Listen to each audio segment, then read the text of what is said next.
Hello, testing, testing, testing, testing. Is this thing on? Welcome, ladies and gentlemen, to the Shady Monkey Show. Yo, welcome to the Shady Monkey Show. Big shout out to our sponsor, Oriental Distilling Company. We're hitting up the Blood Orange Gin today. Our guest, Sean Fox, like the animal. Happy to be here. Yeah, dude. FAX like the animal. FAX like the animal. You want some gin? Yes, please. All right. I love Andy's stuff, man. It's really good. Yeah, he was on our podcast a few episodes ago. Yeah, I saw. He's a good guy. So I think I just poured way too heavy, but Well, we'll go later on the next one. Then. yeah, it's like I used to I always used to pour up to like the ice cube level, but I had a guest that passed out, and who was that? I don't know. A lady never tells. Yeah, and then when me and Andy were doing the podcast, him and I just got trashed. Like it was the only time where I've edited out like some content because like by the last hour was just, I mean, we were drinking like testing everything, and the absinthe that he makes was just Oh, the absinthe? yeah. I haven't tried his absinthe actually. Yeah, I don't like it. I mean, I like it, but I don't like Absinthe. what happens to me. What happens to you? You don't like the kind of person you become.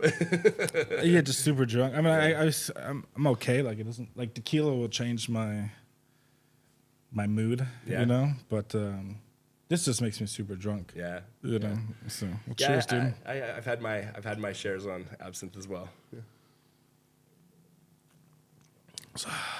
So I just try to avoid it. Yep. This is good though. I really like this one in Negronis. Because Negronis are that's my standard cocktail. That's your jam? That's my jam. Yeah, I drink them by the pint glass sometimes. Oh shit. Yeah, Negronis are pretty good. You use what's the Campari or? Yeah, you need Campari, or well, technically you need Campari. A Negroni is 1 part Campari, 1 part vermouth, 1 part gin. And But there's another. There's a sweeter one, right? That's there's 2 different types of like vermouth, or well, there's lots of different types of vermouth. But usually you can do like a dry Negroni or something. no, but like there's like the red stuff. Oh, Campari. Yeah, but Yeah. there's 2 kinds of that, isn't there? Not that I know of. I mean, there's probably more than one kind of Campari, but like the Campari is like the Campari. Then what am I thinking? I think you have the vermouth. No, Martini. I'm not thinking about the vermouth because like when I was drinking with my Italian friends, there's one that's like using the Campari and there's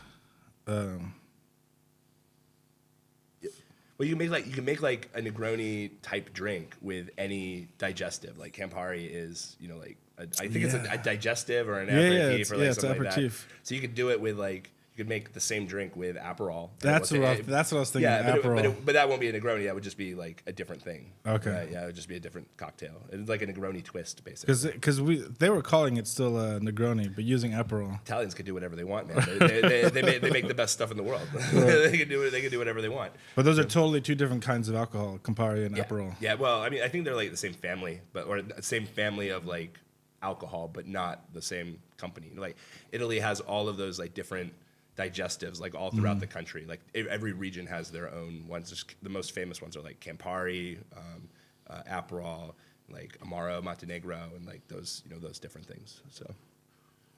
I'm not 100% sure about that. I could be completely talking out of my ass right now. I have no idea. I've learned everything from the bartenders around Shenzhen, so like I have no idea for sure.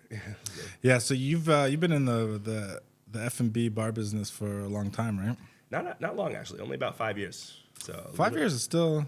Yes, I mean still a pretty good amount of time. Only 5 years? No. Only 5 years. Only 5 years. Yeah, I invested in my favorite brew pub like 5 years ago, and basically became kind of the like on the ground front man for. So that was the Craft Head's relaunch bar. Yeah. Like Craft Head went through like a couple of iterations. I started going to Craft Head as like a fan of their stuff in 2015, and that's when it was the Craft Head bar. Yeah. Before it switched over to Evil Duck. Yeah. Evil so Duck. it was Craft Head for 2 years at Shui Wei, and then they got some partners and opened Evil Duck as a different name because they wanted to like focus on the brewing, and then. A year later, they decided to like kind of restart as Craft Head, and so they were looking for some different partners to reopen a Craft Head. Right. So Evil Duck kept on going as Evil Duck, and then Craft Head reopened in a different location with different partnership. And I was part of the partnership. Okay, so for some reason I thought that you were part of the Evil Duck time. I was not a partner there, but I was definitely like a regular at Right. Evil Duck. Yeah, like I was. I like I've been following Craft Head since my friend introduced them to me in 2015. So, because I've been into craft beer since I like started drinking. 20 years ago now. So like I just when I came to China in 2007, there was like no craft beer at all. And then I remember seeing like a bottle of Brooklyn Lager at like Foam Heaven back in the day, and was just like, finally something that's not German. Right? And then the revolution hit in like 2013 with like Great Leap and Jing-A up in Beijing, and Boxing Cat as well. Bionic. Bionic in 2014 down here. And that's when I remember when like rumors started about like craft beer popping up in Shenzhen. Bionic is like the first one, just by a few months. By a few months before Craft Head? Yeah, just a few months before Craft Head. And then they all knew each other. They were all like talking and hanging out with each other at Juice Baby apparently. And then Nick and Penny opened up in Futian just like in October. So we just had our 9th anniversary last night. So, Yeah, congratulations on 9 years, dude. Yeah, thanks, man. I'm a little dusty today. A little dusty. But yeah. You guys survived the hardest time was COVID. Yeah. It's pretty nasty. It's pretty gnarly. Yeah, I was there with you. I mean, not there with you, but like, Yeah. Pour one out for Mambo, man. Pour one out for Mambo. Best Cuban sandwich in the city. Yeah, man. It was, we closed at the end of April. It was kind of bittersweet. Yeah. I'm glad that I made the decision to close. Yeah. It was just it was time. Like there was too many problems, and it was like really good before COVID. Yeah. Like we were just fucking. Yeah, you guys were great. We were balling. Yeah. And then COVID came, and I lost my partner. Yeah. Who you have some interesting stories about. I don't have any stories about that. I don't have any stories about that. So, yeah. And then I always expected him to come back. Mm-hmm. I was like, okay, because like for me to like join this industry, I never wanted to be. It was never want or intended, or I was going to be like a day-to-day kind of person. Yeah. To run the shop, and I think that any place that serves drinks and serves food needs this kind of strong leader. The host. The host. The host. Well, not even that, just to make sure that shit is operating smoothly. True. Standards are high, and my partner was the guy to do that. And I was my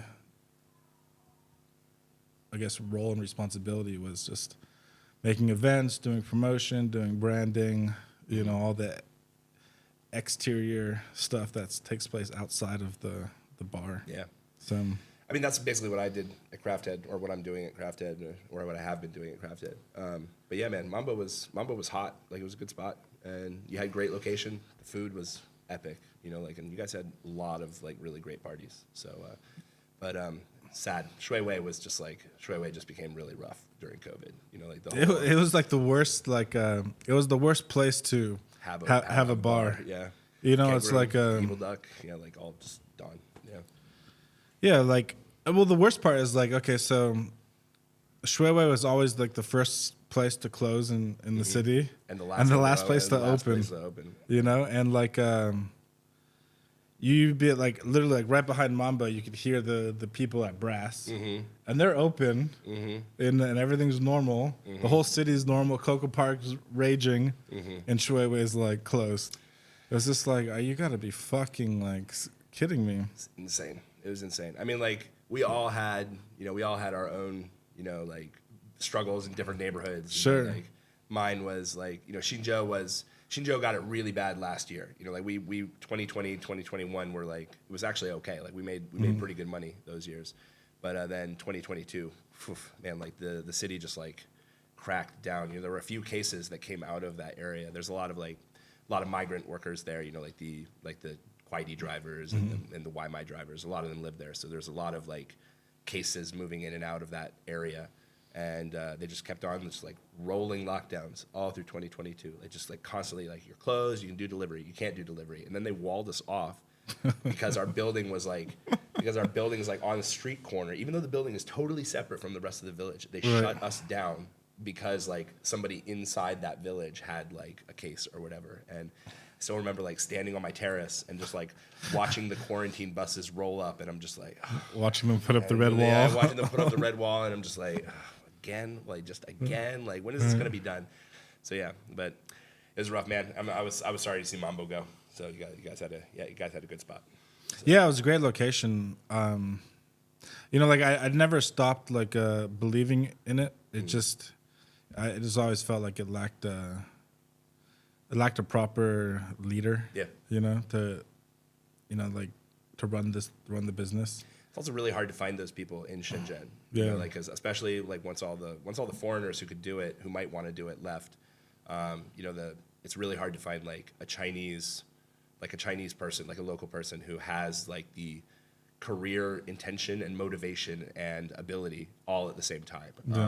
Because you know the city just doesn't pay enough for that career, unfortunately. And it's really hard to like find people who want to just build a career, build their own persona in that industry, because there's like a lot of Chinese people just don't see it as paying off. You know, like I struggle with this with like bartenders, with kitchen staff, and fortunately I have a really good team right now, but it's very small and very tight knit. And every time I lose one of them, it's like shockwaves through our business, because it's really really hard to replace them. Yeah, it's hard to find a good chef. You know, it's hard to find a good bartender. And once you find them, then they just move on really quickly. You know, like I hired a really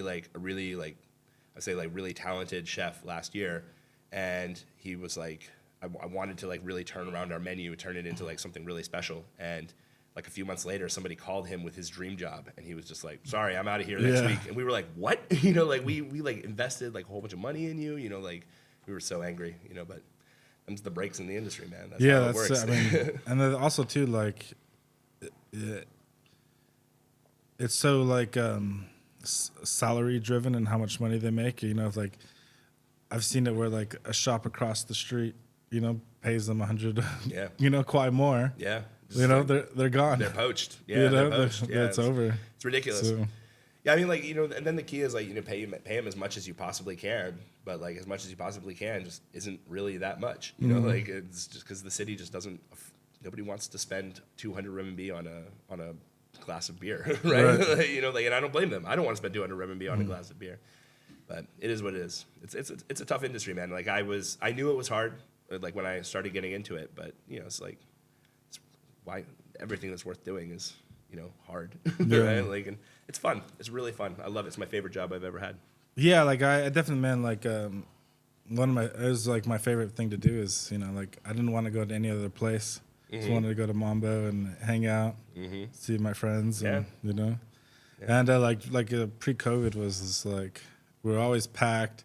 It was always interesting because like my partner's a very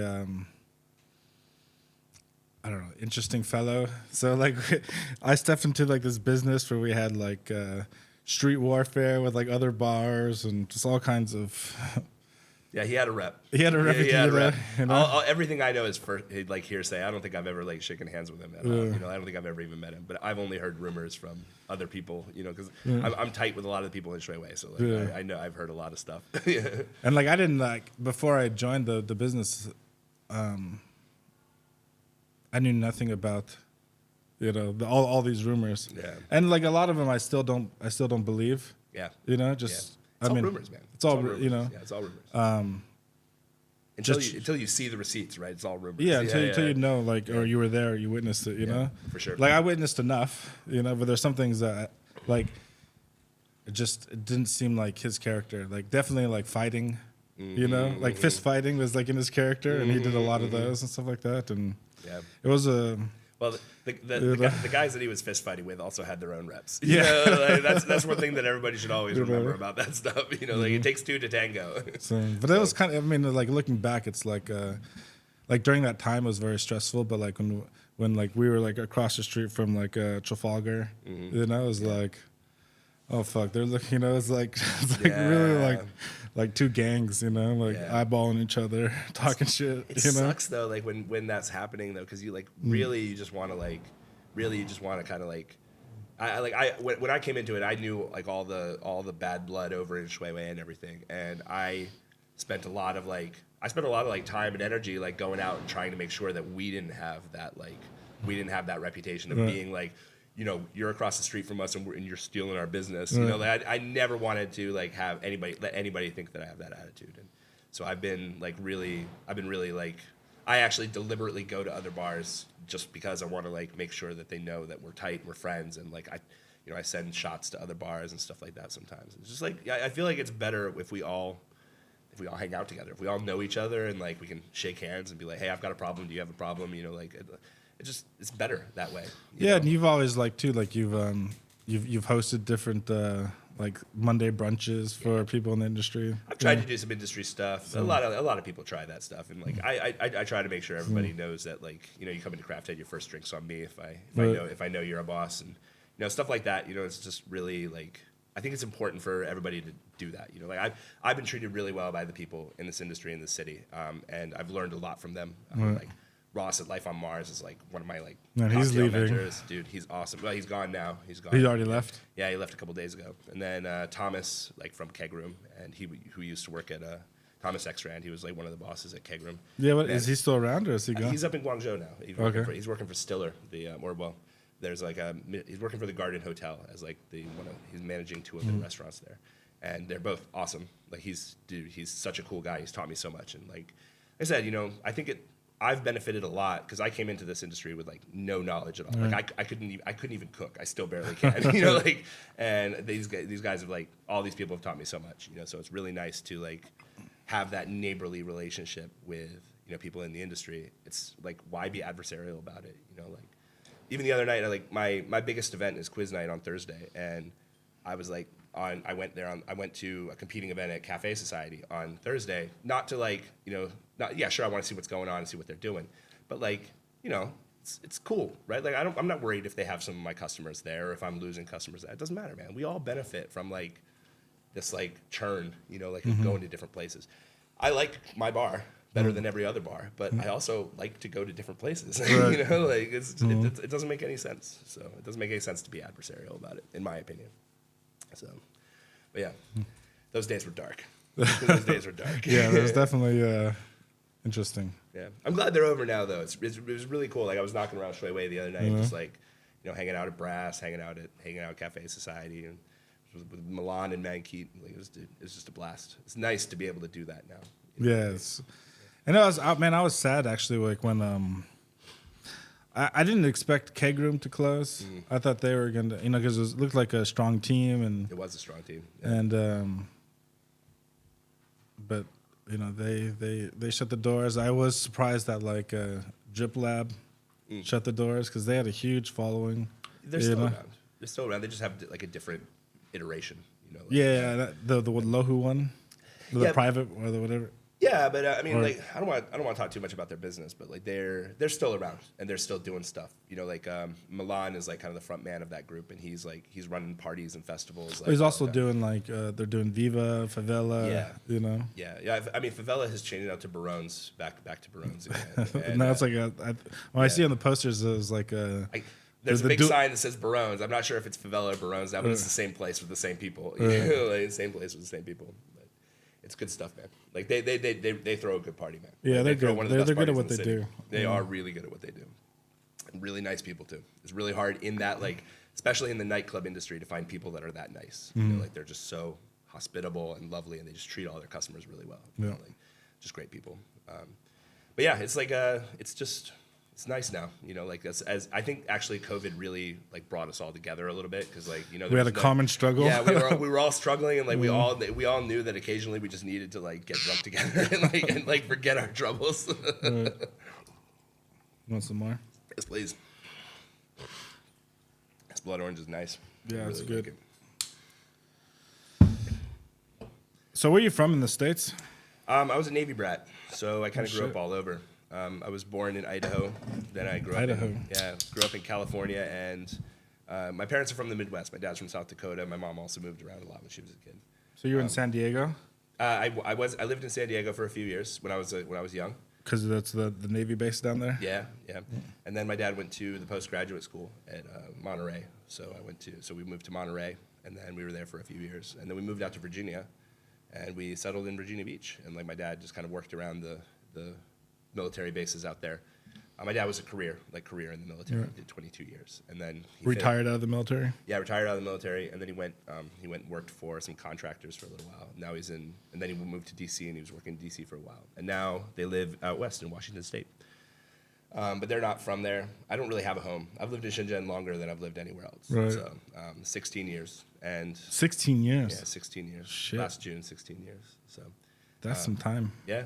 I mean, like you've been here like quite a while as well. You know. Yeah, 11. First time I came here was 2003. Mm-hmm. So it's like 20-year relationship with China, but living 11. Yeah. So Yeah, no, I took a break in 2011. I went back for a few months, but like, you know, it was like 6 months, and I wasn't sure if I was coming back or not. But by then I had met my wife, and we weren't married yet, but I met her, and I was like, all right, I'm either staying here or going back, and which one's it gonna be? And I was like, she's pretty cool, so I went for it, and yeah, it's been good. China's treated me pretty well for the better part of the last 16 years, and I'm kind of ready to leave now, but it's treated me well. what made you like want to come here? Make money, like everybody. So, or like most people, I think. A guy I grew up with, who was at the time my best friend, I was working in DC. I finished college. I worked in DC for about 9 months, working for the Marines as a civil servant, and I was working there for a couple weeks. Great people, great bosses. It was a really good job, but I was bored. I was just bored out of my mind, and I remember like, I'd been there like 2 or 3 weeks, and I had my sleeves rolled up and like my top button thing, because I had finished all the work that they had asked me to do. They gave me like what they thought was 2 months worth of work, and I finished it in like a week, because I knew how to use Excel. Right? Like, and I mean, I was the youngest person in my office by like 20 years, you know, like 10 or 20 years or something like that. So I was just bored, and I was reading like, you know, these contract analysis like documents or whatever. And I was kind of relaxing. I was looking a little bit chill because I was in my cubicle. I had nothing to do, so I'm reading these documents because it's like homework. And this kind of like older guy, one of the senior people in the office, who's probably a few years away from retirement, comes over to me and tries to give me very well-meaning advice, which is like, you know, you could go really far here, but you should think about the image that you're presenting when you're sitting in your cubicle. And I sat up and I was like, okay, thank you. And I went home that night and I was like, what? Like, what? I just finished 2 months worth of work in a week, and like, right. I'm reading documents. It's like, I'm chill, man. Like, there's nobody inspecting this office. I mean, yeah, he's right, but like, time and place, man, right? Like, figure out like the timing. And I called my best friend, and I was just like, I can't do this. Yeah, it was a gift, dude. It was the best thing that probably ever happened to you. Yeah, I can't do this. And I don't remember what happened between like then and a couple weeks later, when he basically called me. He's like, I have an idea. Let's move to China, start a trading and sourcing company. Like, we had both read like Mr. China, and you know, like we were following James Fallows like online, everything. And it was like, let's move to China, start a trading and sourcing company, and we'll work there for a couple of years, and we'll get super rich, and then we'll drive from Beijing to Paris. And I was like, done. I'm in. Let's go. Let's go. Dream. Yeah, and 7 months later, I moved from DC to Shenzhen. Well, Dongguan for 3 months, and then Shenzhen.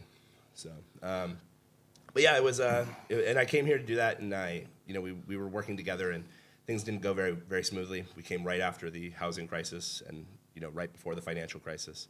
And it was, there was no credit for anybody who was trying to do any trading and sourcing. Like this was like what, 2006? 2007. So the housing crisis was in April of 2007, and then the financial crisis in the next year, just like all the like bank credit that you could use to like to smooth out these like things if you had no money. I was also young and stupid, like I'm 23. What do I know about trading? Right, and sourcing, if you could redo it, if you do it again. Yeah, if I could do it again, I would definitely do it totally differently. But and then, a few years later, he and I parted ways. It was very acrimonious, and we both did things. We both did things that were wrong, and it is what it is. I'm sure he hates me just as much as I hate him, and we haven't spoken since. But while I was there, I was teaching English to pay the bills. I was working for Wall Street English, and it was it was, I just got into the China life. I made friends, and I fell in love with Shenzhen, fell in love with my wife, and I was like, cool, this place is nice. So like I stayed. I came back after I went back in 2011 trying to make that trading sourcing business work. Didn't work, and I came back at the end of 2011 and started working on corporate training, and that was where I made the money that I had to invest in Crafthead, and I did that for a few years, working for a company, and then had my own boutique place and my own boutique shop, and that got closed by the trade war because it was all American companies, and the HR money just dried up. Right. And then I opened Crafthead, or opened the new Crafthead with Nick and Penny, and that's the rest is history. So like that's how I got here today. Nice, dude. Yeah. Cheers. Cheers. So what made you like? What was like the decision that you? So before you got involved with Crafthead, you were still teaching or doing? No, you're doing the network or. I was working in a corporate training company. Training company. Yeah, I basically had my own kind of like boutique shop where I was trying to find other clients, but I was just working for one basically. I had one or two, all American companies. So they're American companies with offices in Shenzhen, Yeah. and you were training the Chinese staff here. Yeah, it's kind of like high level English stuff, like teaching English, but also like it's not really like it wasn't like teaching English. Like I'm not teaching vocabulary or grammar or whatever. It's like what is it? What are functional English? It's like you have to have meetings in English. Like English in a business setting. Yeah. So like most of the people that I was teaching, they had a decent enough level of English because they had to work for this American company. So it was just kind of more like unlocking the skill that they already had, and giving them like context to practice these things. My best course was like writing. Like I would teach them how to write emails, and my thing is like I can tell you in 2 hours, if you just listen to what I say, your emails will be great at the end of 2 hours. I promise you. Like, and that's it. And your emails like before the class and after the class are going to be completely different, and I guarantee you your emails will be better. And so that was like my main jam was like meetings, emails, that stuff for a few years, and I was pretty good at it. But COVID, trade war, like all things. So No, but COVID. You quit that before COVID came. no, I didn't. No. No, my last contract was the end of 2019. So like. So when did you get involved with Crafthead? In 2018, I was like, I was. Oh, so you're doing both at the same time. Yeah, Crafthead was a side project. Like, it was a side okay. project. It was like, come on, you don't get into a pub. Nobody starts a pub out of the blue, right? Like without any experience. Oh wait, I don't know. Some people do. Some people do. Some people do. I mean, that's the dream, right? Like Yeah. you open up your own bar, restaurant, or coffee shop, whatever, Yeah. right? I think if you don't care about the money, that's okay. But like if you care about the money, then you gotta like have some experience behind it, or like I said, I was buying into one that already existed, one that I already liked. One that I knew where they already had a fan base and a following, and I was just like, I still say this today. It's like I really have done nothing except for just expand on the work that the things that they created, the work that they did. I've only just tried to like keep the image going, of what Nick and Penny created in the very beginning. What I fell in love with, I've just tried to make sure that it's the same. Right, because I feel like it works. Right? So you invested and then COVID came? Yeah, I invested, and then a year and a half later, COVID came. Yeah, fuck, dude. Yeah, man. Yeah, it's been rough. It's been rough. I mean, like, we had a second location that we opened with the 2020-2021 windfall, and we just closed it down like a couple weeks ago. So it's sad. Well, we transferred it to somebody else, so it's still there, but it's not mine anymore. Yeah, it's out of the. Luckily, I didn't invest that much, but like what I did put into Mambo, I definitely didn't make it back. Mm-hmm. It's like it's a negative investment and return, but when I'm dying in my deathbed, I'll have good memories about the Mambo and Shui Wei and those times, Yeah, we're all in the black, even through COVID. Like we're all in the black, like absolutely in the black on like our investment from the very beginning. I would like to get more out of it because I lost a lot on the second one, so I would like to get more back. But like it's I'm really proud of what I've done, and I'm proud of the work that I have. I love the brands. I still do. It's like I said, it's still my favorite bar in Shenzhen. I just wish that like I wish that I had known how bad 2022 was going to be, because then I wouldn't have opened the second location. I'd really be sitting pretty. I'd have, like a nice fat nest egg right now. Right. But, mistakes were made. So mistakes were made. You can't get anything done if you don't take risks. That's right. You got to try. So, yeah, I think I had like 3 good years with Mambo, and then COVID came, and then 3 bad years. Mambo was 2016? Yeah, 2016. And then I joined like a year into it. Okay. One partner left, and then I took over. Okay. His shares. Okay. So.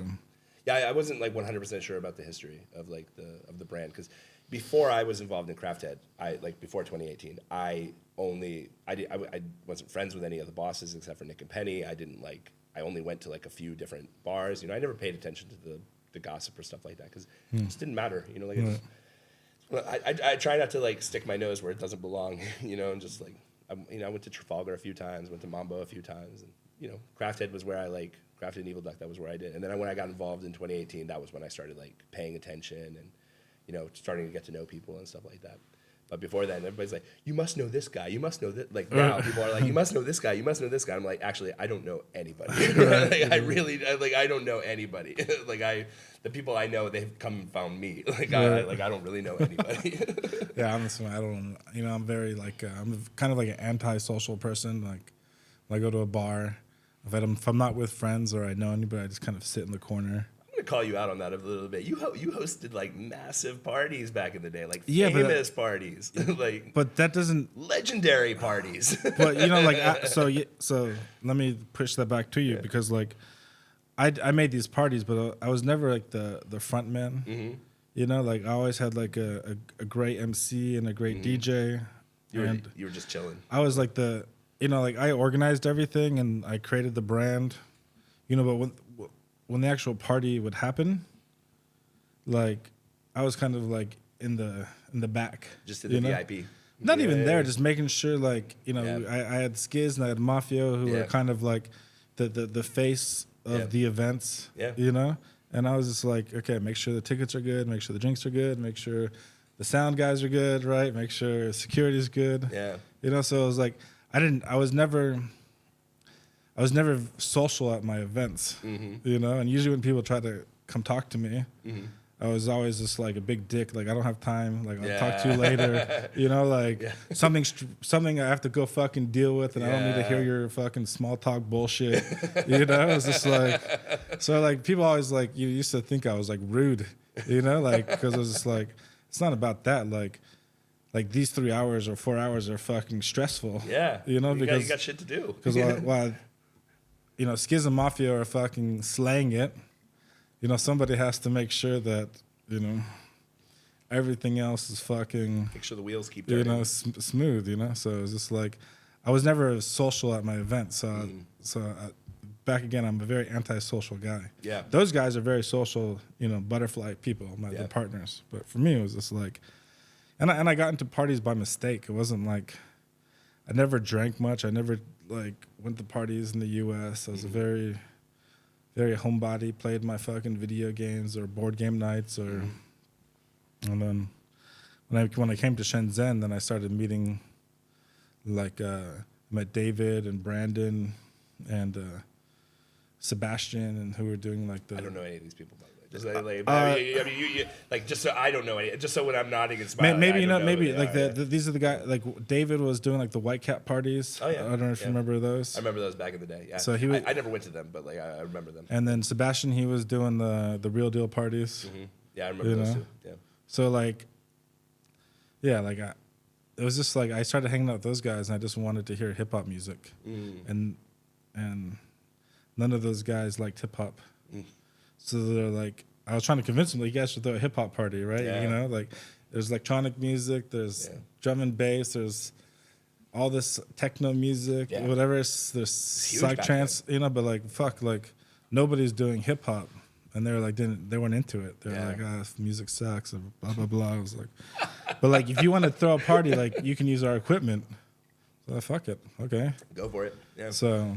First party was 10 people. Second party was 60, 70 people. Yeah. Third party was almost 300 people. Yeah. Still remember the one Shady Monkey Halloween you did out at Dongmen. That was like people talked about that party for years. The, right? the Like, first one. I can't remember if it was. I don't remember which one it was. But Yeah, it it was like, the first one. huge. The first one. It was like Yeah. in that building that was like just a little bit north of. Yeah, Dolphin we or only did whatever. one Halloween party there, but that was kind of like that's when we really like came to be like I guess known as like The party group or whatever. doing good parties. You know, that was my best place. Did you go to that party? I didn't actually. That was like the coolest spot to throw parties. You know, Yeah, because it had yeah. like the big huge patio and had like that like circular dome. Yeah. You know. I would So- I would take like I would be on the bus or like driving past that like and for years people but that was where that Shady Monkey party was. And I'd be like, oh, cool. Like Yeah. people just talked about it for like years. Yeah, that was epic. Yeah. And you know, Halloween is like my favorite favorite holiday or favorite time of the year. So Oh, it was really? just like for me to like throw a Halloween party. It was like, okay, I need a haunted house. Yep. I want people to fucking walk into this party to like go through like kind of like a haunted house experience. Yep. And that was super important. Like it was just like I want to be a whole experience, you know? Like, yeah, sure. Like when you walk in, just boom, hits your face, you know? You gotta do it. You gotta do it right. You gotta do it right. you you gotta know? do it right.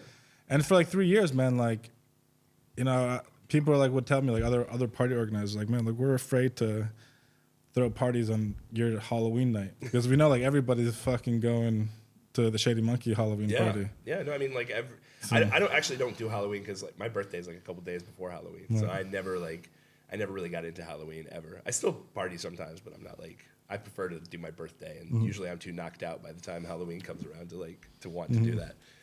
But yeah, I mean like those parties were epic, man. They were like famous, right? Yeah. Super famous. And by the way, you don't have a rep as an asshole. Like everybody thinks you're super cool, right? Like everybody's like, oh, Shady man, he's so cool. He's really cool. Yeah. So Yeah, I mean, it was just like when I said like I was an asshole, it was just during those like fucking during the party. during the party time. It's like somebody just wants to talk some small talk, you know, Yeah. like. Hey, come meet my friend. I'm like, fuck that. Yeah, I don't no, give a not fuck. now. I don't give a Not fuck now. about Yeah, this. not You know, now. it's not to be rude, but like in these fucking 5 minutes that I have to go, you know, doing something, I don't give a fuck about your friend. You know, like I know the feeling. you I know, know it's the just feeling.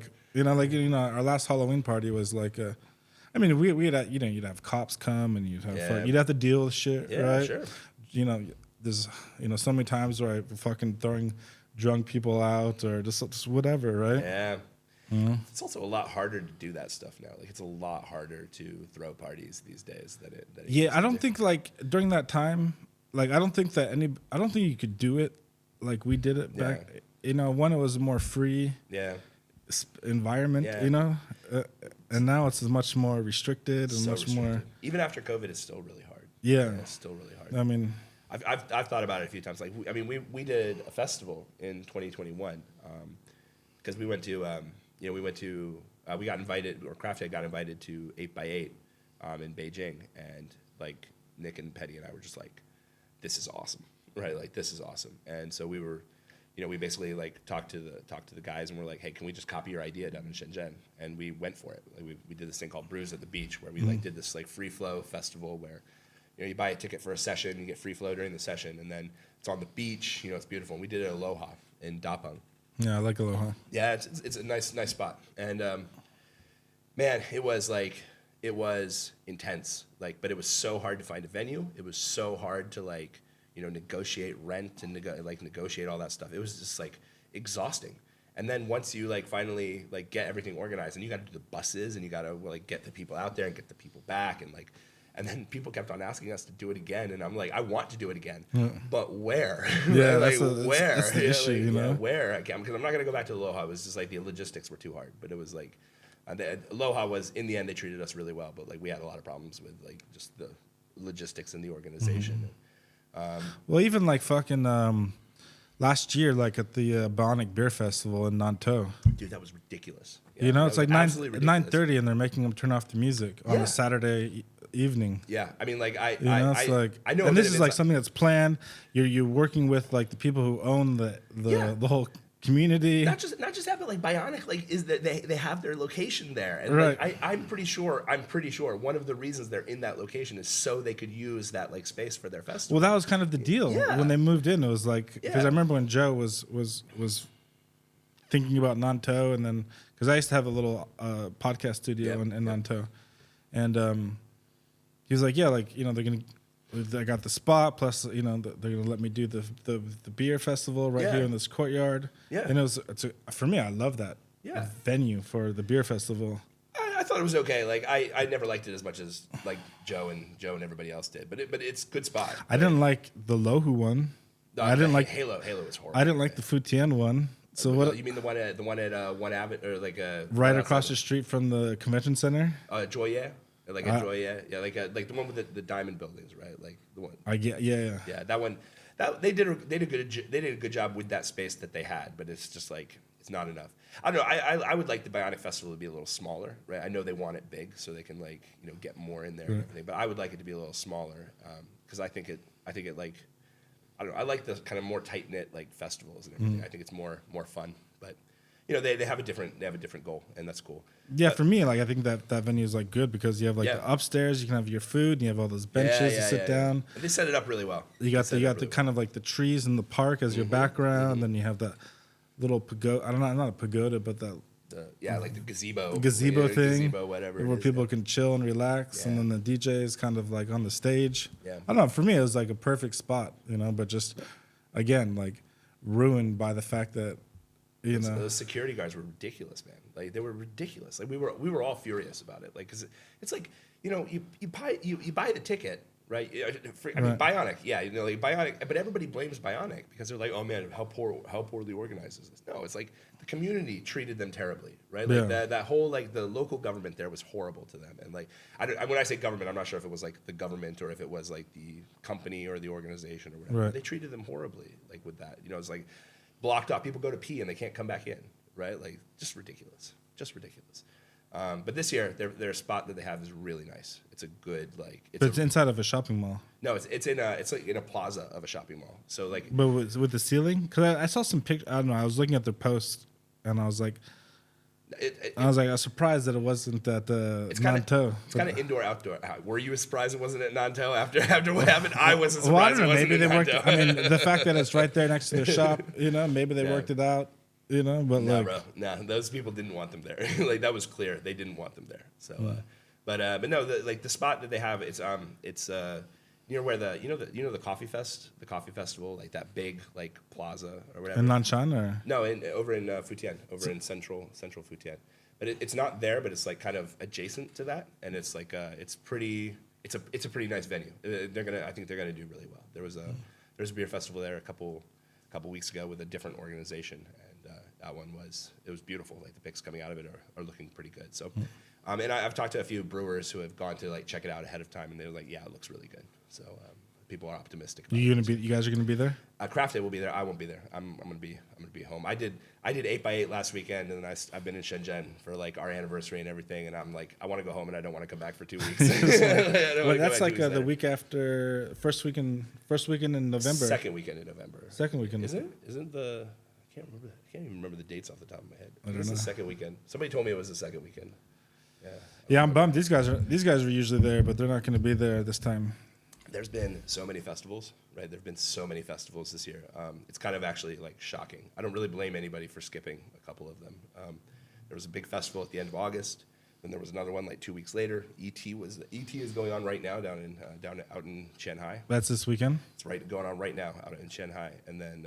But there's a lot of like kind of like big brands in that festival. I mean, these days like you go for the big brands because they pay, right? Like they pay for the space, so because the organizers make money off the booth fees and all that. So like, I don't know how much ET is charging for tickets, but that's where you make the money off of it. So, well, I like the fucking Bionic doesn't have any of the big brands, so it's always a good.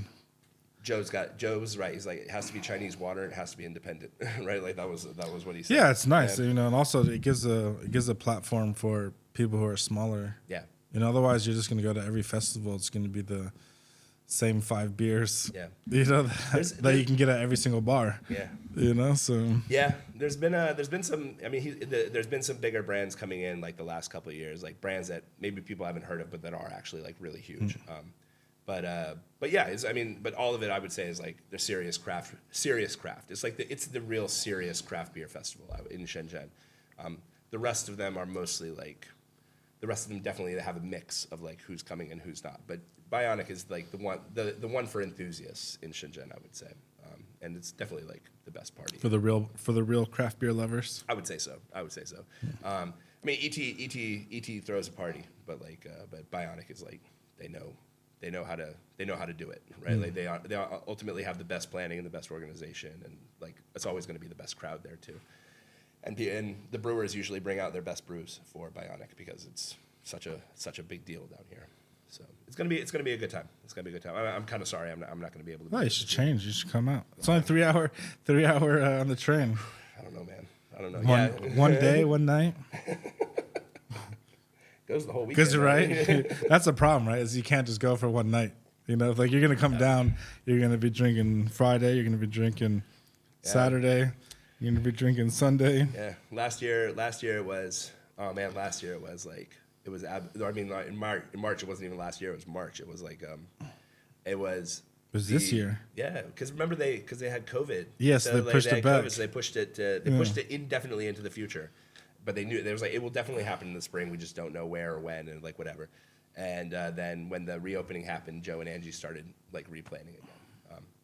So it was March, but yeah, it was like feels like last year. Right? A lot has happened since then.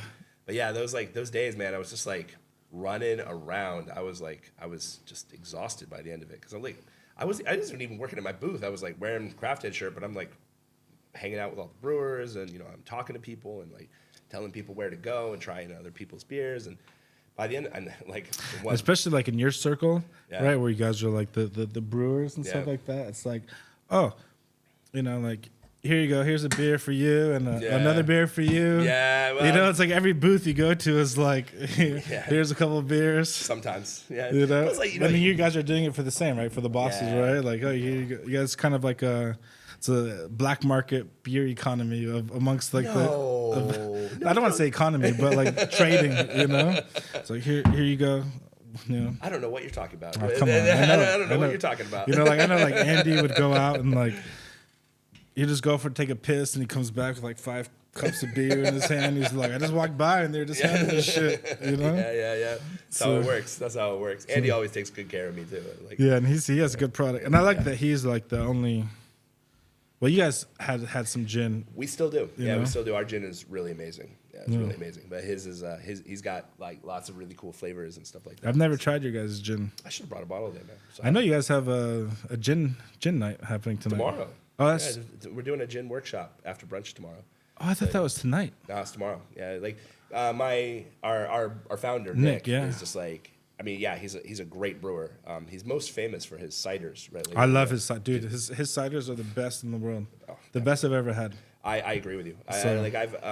He's got a taste, and like I do. Some people say his ciders are too sweet. I disagree with all of them, and they're amazing. They're like, I mean, really, you drink this other like mass-produced ciders. Oh yeah, that's sweet. Oh yeah. Like his ciders are they're yeah. And they're like New Zealand apples and stuff like in Paris. Whatever he's like in the mood to make, he does all sorts of like things. Like right now on tap we have our traditional red apple, and I'm pretty sure most of the fruit is domestic because imported. But every now and then he gets like a really nice imported thing. Like our gin he uses yuzu, and the yuzu comes from like really nice stuff in Japan. But he does like right now we have a red apple on tap. We have a really popular kiwi puree, like kiwi fruit puree. Sounds good. Yeah, it looks like ooze, like green, like Teenage Mutant Ninja Turtle kind of stuff. What else do we have? The Ginger Ninja, which is like a traditional ginger beer, but it's got a cider base on it. That's good. Oh, dude, it's so good. And what else do we have on tap right now? I was just there last night. I should remember. Just drank too much of it. He has like other good stuff too. Like we have one called the House of the Dragons. It was recent. It had a longan and dragon fruit. And like, wow. Oh man, it's so nice. Really good stuff. His ciders are great. I'm a beer person by like first, but like his ciders were like what convinced me to start drinking ciders. And I'm the opposite. Like if I can have a good cider, I'll take a cider. Yeah. And I love fruit. Like I eat fruit every day. And it's like my house always has at least like 6 different kinds of fruit to eat. So like when I tried his ciders, and I was like, yeah, because I used to drink all the all the other mass-produced ciders. You know, like the summer bees, Soma bees, SO something bee. Summers bees. I can't remember either. Anyways, it's fucking terrible ciders. I don't drink mass-produced ciders at all. I just don't like them. I just don't like them. They're terrible. His are absolutely beautiful. Yeah. Craft, man. Craft. Yeah. He does it with love too. He loves his ciders and like he takes really good care of them. His beers, I think honestly his beers get overshadowed by his ciders because I think he's one of the best brewers in the country and like maybe one of the best brewers in the world. That's my personal opinion. I've had a lot of beer and I think he's really really good, but his beers just get like overshadowed by the ciders. But yeah, he also does gin, and the gin is fire. And he also makes his own tonic, and then we have oh shit. Yeah, so like we have a tapped gin and tonic that's completely made from scratch, and it's pretty nice. Yeah, it's pretty Well, that's awesome. Yeah, I actually wanted to bring some of the tonic today, but I gave away too much of it last night. Like I should have brought the gin, but I was like, nah, we gotta do Andy's stuff. No, we'll save it for next time. We'll do it another one later. So you're gonna make an exit out of China soon? Maybe. I'm working on it. Thinking about it? Yeah, thinking about it. Like I said, I've been here a long time. You know, I have a daughter now, and like, we're thinking about like education. You know, I think for a lot of people, like realized how far away you were when you were stuck here and you couldn't really leave. You know, like I didn't have enough money to leave during COVID and do all the expensive quarantine procedures and all that stuff. Well, yeah, just the time expense alone. You know. I mean, I had 3 nothing weeks. but time. Like I had nothing but time. Like I could have easily like. I would have been happy to like have the money to do it because like then I definitely could have just like gone home and come back and quarantined a bit. But it like I mean at the time I was only working at Craft Head, so it's like I work for myself. I don't have anybody depending on me. Right. Like, but it was like it was the money because like you know obviously we were worried about like the funds and all that stuff and you know sending the plane tickets were expensive and the quarantine stuff. Like I remember somebody did a big it was like a big information session at Craft Head, like during, it must have been the end of 2021. I think I think PAX ran like a big information session for Canadians who wanted to go and come back, and some Americans came as well because it's all the same stuff. You want some more tonic? Yes, please. Yeah, and I was up there just listening in because I had no intention of going, but like some people were talking about how they had spent like $10,000 like just on the plane tickets, and then like that some people. Thankfully, their companies were paying for it, and they were paying like $50K all in, like round trip, like the whole thing, just the travel, the quarantine. 50,000 renminbi. US dollars. 50,000 US dollars. Yes, that's like more than most people's yearly salary in the US. Right? I know, right? So like, but and that was like a horror story. But some people, like their companies, were getting charged that much because what would happen is the plane tickets were already super expensive. And then you would get over there, you'd do like the stuff and whatever. And then to get back, you had to quarantine for like 7 days in the country of origin. You had to quarantine and pay for it when you got back. And then on top of that, like if you tested negative or whatever, you would miss your flight. So you would have to buy a new flight ticket or like whatever. And there was like, so just like there was one guy who was like, yeah, it was like because I kept on missing the testing window because and then I would have to quarantine for another week because I left the quarantine or whatever. And he ended up paying like $40,000 just to like go to and from China, and I was like, that is insane. That's insane. Yeah, that's insane. You know? And I mean, for him, fortunately, his company foot the bill, but like you can buy some nice property for that in the U.S. yeah, like that's kind of ridiculous. Plus, I didn't have anybody like that footing the bill for me, and so you know, I was stuck here, and man, I was like, while I was gone, I was really just like missing my family. You know, like. My brother had kids while I was gone and like couldn't go back for it. So it was like, you know, as soon as the things were lifted, my wife and I immediately were like, okay, so when are we going to the States? And then I think it was just like something happened where I was just like, let's just go. And so we went back and we just kind of fell in love with America again. And we're just like, why are we like still in China? I want to live near my parents for a little while. I've been here 16 years. I really want to like live near my parents for a while. And my other brother just had another kid, and so it's just like I just want to be in the U.S. for a little while. I want to live near my family and kind of want to experience the U.S. as an expat. You know, 'cause, like it's gonna be, I'm gonna see it through my wife's eyes, and then also like I'm gonna be a stranger in the U.S. when I go back now. And a lot's changed, you know. Oh yeah. So, oh yeah. The political scene, the economic scene, it's actually pretty worrying, you know. Like I think if you, yeah, I mean, like when I go back, I'm like, I'm afraid if I go back, I'll get like canceled and like, a few days. With all the, you and me both, brother. No, I don't know. I'm just like, I don't really want to go back to the States. But I feel like I kind of should, and I think I think for me it will be temporary. If I get stuck there, I get stuck there. But I really just want a few years in the States, and I don't know. We'll see what happens. We'll see what happens. I also got to like figure out what I'm going to do for work and like all that stuff. Because right now, I'm just like doing. You know, open another bar?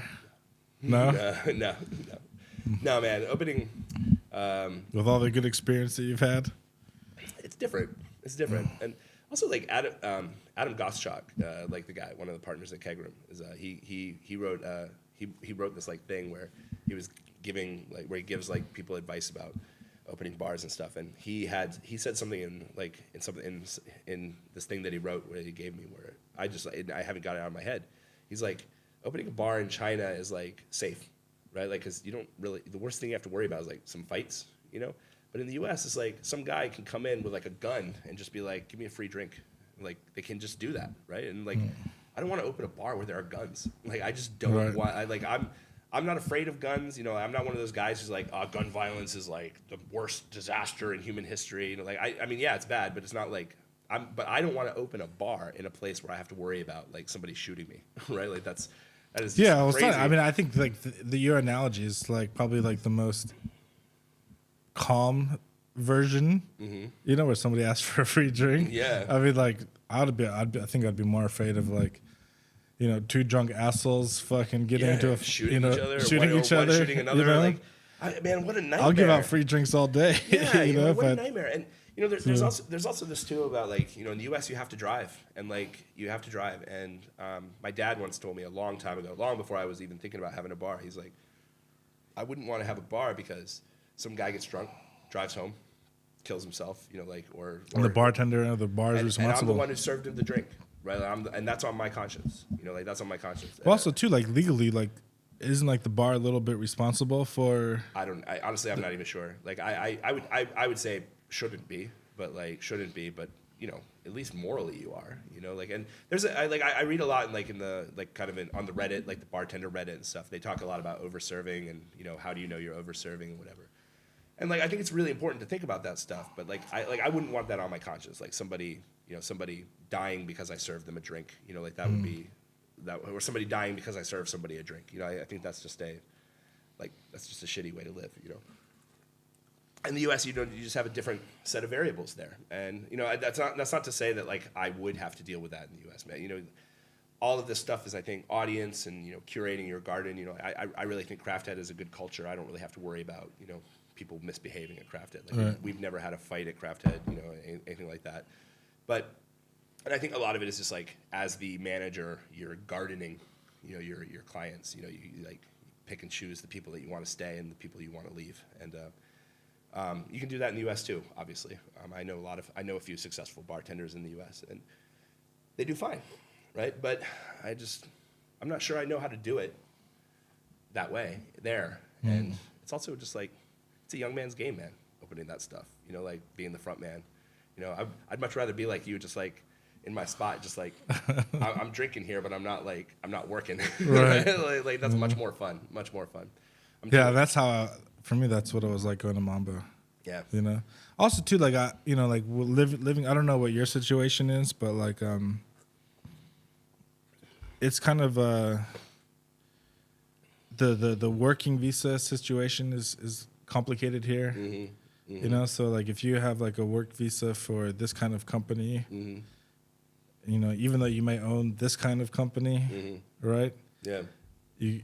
You can't work there. Yeah, I know a bunch of people have been having problems with that over the last couple of years. Yeah. So I was for me, going to Mambo, I was always afraid to be behind the bar. Yeah, yeah. Or afraid, because I've had friends in Shui that got busted. Got. Got. Yeah. Which for me, I didn't understand why they were working full time for that company, so I didn't understand why that company didn't cover them. But for me, I'm not gonna switch my visa situation so I could work at Mambo. Work at a bar, yeah. No, for sure. But it's just kind of one of those things where you own this business, but you're kind of like, you can't like Can't work officially like, Yeah. you know, because I would have loved to like, you know, I love cooking and stuff like that, and I'm like, I'd have loved to like sometimes go in the kitchen and just Yeah. like work the line or, you know, work the Yeah. bar. But it was, It's but been one of my favorite things is like having like a work kitchen. You know, it's totally different than a home kitchen. It's so much more comfortable. it's so much, yeah, it's so much yeah. more fun. You know, Yeah. it's like, especially when you have like staff and people that like, can help clean up and put it away at the end. You don't have to do the dishes. You don't have to do the dishes, you know. Or you can be like, you know what? I feel like trying this recipe. Can you cut these vegetables for me? Yeah, I guess so. Yeah, everything's prepped for you. You know, so like, so that was always like one of the botherations I had with having this business was like, you know, like I just can't I can't get my hands dirty as much as I want to. Mm-hmm. You know, 100%. Yeah. and if I did, I would, you know, there's, you know, maybe they would be lenient, you know, because of the situation. Yeah. You know, because you know, maybe, you know, but like you never know. You never know. Because like definitely like there's no, I'm not earning officially on paper or through the banks. I'm not making any money from this business. Yeah. You know, it's all going to family relations. Yeah. Yeah. You know, but still like, Yeah. I don't know what they would fucking do. You'd have You no know? idea. Yeah. Because So- also sometimes you just get caught up in like KPIs. You know, like somebody's KPI, some government dude's KPI is like Well, KPI is what? key performance indicator, right? So like, you know, all the like, you know how like Oh, it's like cops. So yeah, they like need cops. to- At the end of the month, they give more speeding tickets. 'Cause Right, they okay. have KPIs on that. Right. You know, like, and well, they have quotas, is what they call Sure, them. yeah. But They got to earn their salary. But like, you know, government officials, like they have, you know, here they all have KPIs, like about what kinds of things they have to go after, what kinds of things they have to find or whatever. Right. I have several friends who work in this industry who have just been caught up in KPIs, you know, where like they definitely did, where whatever they did wrong was just like a clerical error or something like that, but they had a nightmare experience because some guy had to catch somebody doing this thing wrong, right? Like, and that was it. Otherwise, they lose their job, you know, or they don't get a bonus or something like that. And that to me is like sad, but it's also just the way the world works, you know. So cops, like cops, but yeah, I don't know, like I like this. It's my favorite job I've ever had, but I'm also just like I'm not sure I can start another one fresh, clean from the ground up, you know, like what I like about it is like I can just have parties, you know, like do barbecue at home. I like to do home brew, like just for myself, and you know, like make beer, make cocktails, you know, like make some barbecue, just invite the neighborhood, you know, chill out. Maybe ask some people for some money to pay for it a little bit, but like, you know, no big deal, right? Like, I don't need to open a restaurant, you know, like, or open a bar, so no need. Yeah, like if I ever do something again, I want to have a bar and pizza kitchen that's totally private. You know, Yeah. closed when I want, open when I want. Yeah. Well, it's never open to the public. Yeah. It's like invitation only. Yeah. You know, it's Like- just A VIP club, yeah, a VIP club, not even yeah. I want to say VIP. It's just like clubhouse. Yeah. you know my play space. Yeah. You know. It's funny. I told my brother like that I was looking for a spot like that. Like during COVID, when you know things were a little bit better, I was like, man, I really want to like do some brewing. I want to like start. I'm really into craft cocktails these days. Like I'm super into like people doing weird stuff with liquor, and I actually think in some ways it's more interesting than brewing. And the like but it's like you need space to do that stuff, and like you know. Theoretically, your bar is like a good space to do that, but you know, then you're like competing with like you know your kitchen's like your kitchen storage space, and you know you can't leave just like random things lying around your bar front because it looks messy and dirty, and Right. sometimes it's not very clean. Like Right. you know, like I really want to make like cheeses and things like that, and that stuff stinks, right? Like Right. it stinks. And I told my brother that I was like, oh, man, I'm looking for like a little like garage where I can just like you know do some brewing, do some cooking, you know, just like mess around. He's like, you have a bar. Why do you need a man cave? Right. Like, you don't get it, man. You don't get it. Yeah, it has to be separate. You know, it's like if you just want to fuck it up, Yeah, you know, yeah, not it's like- worry how it looks. Yeah, it's like Wake up in the morning and then clean it up. Yeah, You know, at yeah. the bar you can't do that. Yeah, you it's like, know? I mean, like this is like nice, right? Like this is nice. Yeah. So, but I don't know. I think that's what I'm into, and I have a little bit of that in Jiangxi where I live right now, where I can just have like a space where I can kind of like I'm sharing it with some other people, so it's not like I can just treat it like my own, but. One of my friends has been really generous to let me set up a very, very like space intensive brew kit to like to start messing around with beer and cocktails and stuff. So, I got that right now. It's pretty fun. It's so cheap, man. So cheap, yeah. So cheap. Yeah, like there's some offices like our shop. I don't want to call them offices, but like the shops spaces next to here. Spaces. I like every day I think about like someday I wanna have the whole line. Like one of them is gonna be my little man cave pizza kitchen. Yeah. To serve pizzas or make pizzas when I want. Yeah. Also, I want to like have like a kitchen that I can film videos. Because ever since Mambo closed, I just wanted to internalize and focus on myself. Yeah. As opposed to focus on other things. Yeah, sure. So I want to do like cooking videos and. You should talk to Cadence. You know Cadence, like from. No, I don't want to talk. See, like Cadence, I know. Yeah. But like, I'm at this point in my life where I just want to focus on my own things. I just want to do it for yourself. Like I've had too many partners and too many partner experiences, or try to do things with other people. Yeah, it's hard. And it's hard. I mean, it's good. It's usually good for a while, and then not good, or good for a while, and then stops. Yeah. And not that it stops for any good or bad reason, just because of numerous of circumstances. They're busy with work, or they have other priorities in their life, or they need to move, whatever, right? Yeah. So it's just like, man, I'm 43. I've been through enough. Yeah. With other people. Yeah. I just want to. I get it. I want to internalize and just find my own. Yeah, I get it. Find my own way. Yeah, and I think so you retreat to that inner space, and then who knows what will grow out of it. Like maybe you'll change your mind in a couple of years. Maybe not that you should or have to, but. Well, I think the key, but it's like, like I want to create my own thing. Like doing like this podcast, because I used to do a podcast with a friend, and I still want to do it with him, but just that our schedules don't match. Yeah. It's like. I want to book a guest, but he's not available, or he's available and the guest is not available, or we don't agree on the guest. Yeah. It's just like, so it's just better like, when he's ready, I'll do a podcast with him under the brand that we started. Yeah. So in the meantime, I just want to every week just have a bro or a sister come over. Yeah. This is like my version of going out. Yeah, I get it. Actually, I wanted to do a podcast a couple of years ago. I like what you're doing because like I think it's cool to, I think there's really a lot of like misunderstandings about living in China and China as a general rule overseas. Some misunderstandings are positive, some misunderstandings are negative, but all of them are misunderstandings. And I think it's really cool that you're just like. I'm not famous. I'm just some random dude. I like that you're just like talking to random people about their experience here and stuff, or whatever they're doing. A couple of years ago, I wanted to like just start interviewing like Chinese people who could speak English. Just like students of mine or like from different companies. Just like basically start talking to people about like I would just ask them like the same format of questions, and then we just kind of see where the conversation takes us. And then like it's like, so where did you grow up? Tell me a story from like your childhood. Tell me something interesting that happened during your childhood that really like stuck with you. And then like some other questions just to like kind of set like a baseline for how different it is to be like Chinese than it is to be other places, to like set like a kind of an identity around it.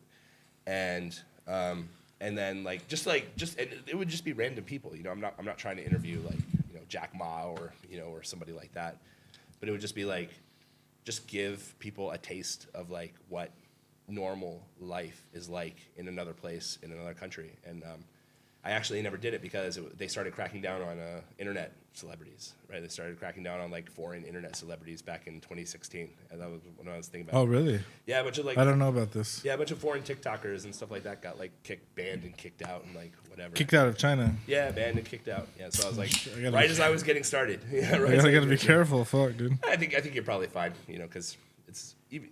It was like this was all like stuff where they were focusing on China, like that. You're just kind of doing. Oh, you're talking about like guys like Serpenza and stuff like that. Well, no, Serpenza has his own like views about everything that happened, but Serpenza wasn't like kicked out or like focused on. I'm talking about like there were I can't remember the name of the guy, but there was one really famous one where he was basically just like some college dude who was like living in Beijing. Was it the guy that made the iPhone video? I don't remember that. No, one. okay. Yeah, I don't remember that one. I honestly don't even remember, but I was just like I read like an article where they were talking about like 3 or 4 people that just all got like most like 2 of them were just banned, like their accounts were banned, and they were like But on TikTok or Douyin or on whatever platforms they were using at the time. I think it was Weibo was like the big one. so their primary engagement was Chinese social media. Yes. Okay. Yeah, 100%. But they were also on like TikTok or Douyin or whatever was going on at the time. I've never been on TikTok, so I don't really know. But basically, like, it was like the government was making a concerted effort to kind of like make sure foreigners weren't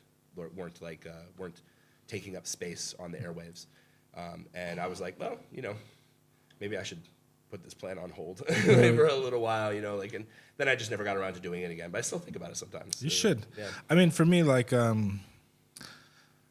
for this particular podcast, like, I posted a few on Chinese social media, but then I stopped. I was just like, yeah, no, I wouldn't even post on Chinese social media. Like I wouldn't even. I have other ideas for what I would do on Chinese social media if I did, but this would be like, yeah, this would be out. I just decided to just put it on YouTube.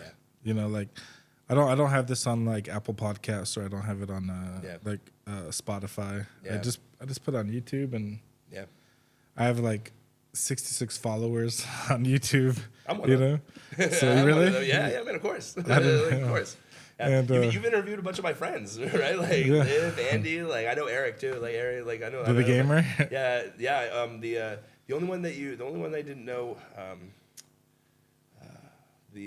forgot her name. The Indian girl. Yeah, Puni. Indian girl. Yeah. Dude, she's the only one I didn't know. Everybody else I know. Yeah, she's cool. She wrote a book.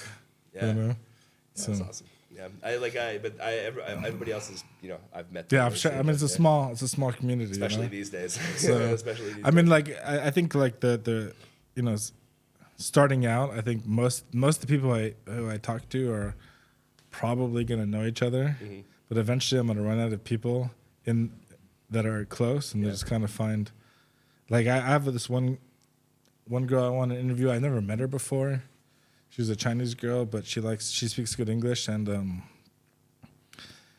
she likes to dress up as a mermaid and go like deep diving in like mermaid suits and go to the ocean and go. Yeah, like I think I've heard about her. I think I've heard about her. Yeah. I think I've heard about her. I think I've probably seen like her video, like one of her viral videos. Probably, it's on one of the WeChat channels. Yeah, is she in Shenzhen? She's in Shenzhen. Yeah, cool. So I was, like I got introduced to her, and also there's like a few Chinese people that I want to talk to, but they don't speak English. So I was thinking about doing. Well, I have a friend who's a very good interpreter and translator.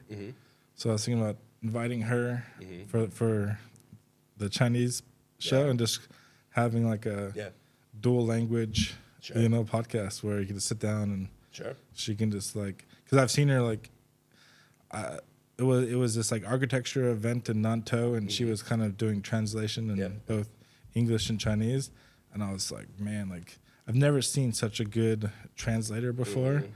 Where you're talking about, like, when you talk about design and architecture, you're talking about like kind of like big words, stuff. big topics, stuff. Yeah, you got to be like, interpreters are hardcore, man. Like, dude. Yeah. One of my friends is an interpreter. They're hardcore. I can't even remember like half the shit you said 3 minutes ago.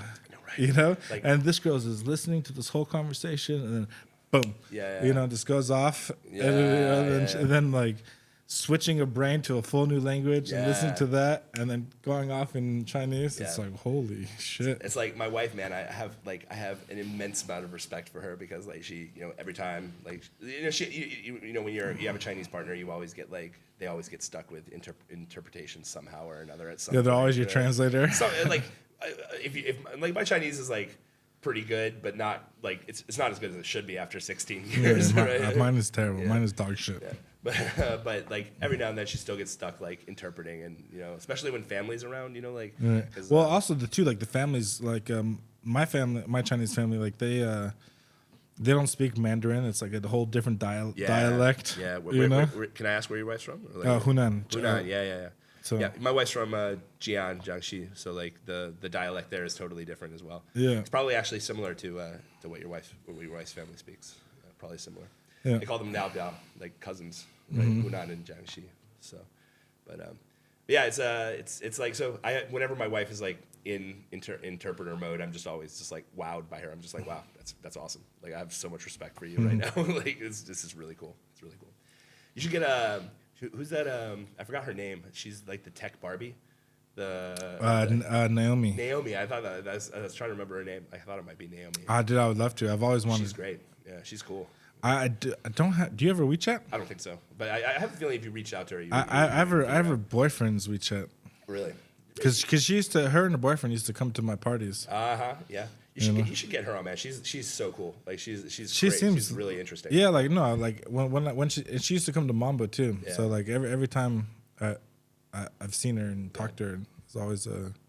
I've actually never talked to her face to face. I just have like huge respect for like what she does and like her like the stuff that she what she makes and everything. It's solely cool, you know. She's really cool. Yeah, really cool. And she's like she's like a Shenzhen unicorn. Yeah. You know, like, or just a human unicorn. You know, like a rare breed of a human. I mean, like her body, her face, and then you look at that and you have like kind of like one kind of image of her. Yep. But then when she goes into like the technical stuff that she knows and understands, it's like holy shit, like. Plus, she owns it all. Like I really like. She just owns her reputation and totally calls people out for like being crappy about it. You know. Yeah. And she just like she's really into like identity, like her like being confident about who she is and everything. I think she's super cool, man. Like and like I love what she does. I love the way she talks about it, and like, I think she would make a great guest. You know? Yeah, someday. Yeah, someday. I don't know. I'm telling you how to do your job. Well, when I get some more followers, I'll invite her over. Like when I get to 70. We've got 100 followers, and in celebration, we've got Naomi on today. Who's got fucking 2 million. You know? Cheers, dude. Yeah.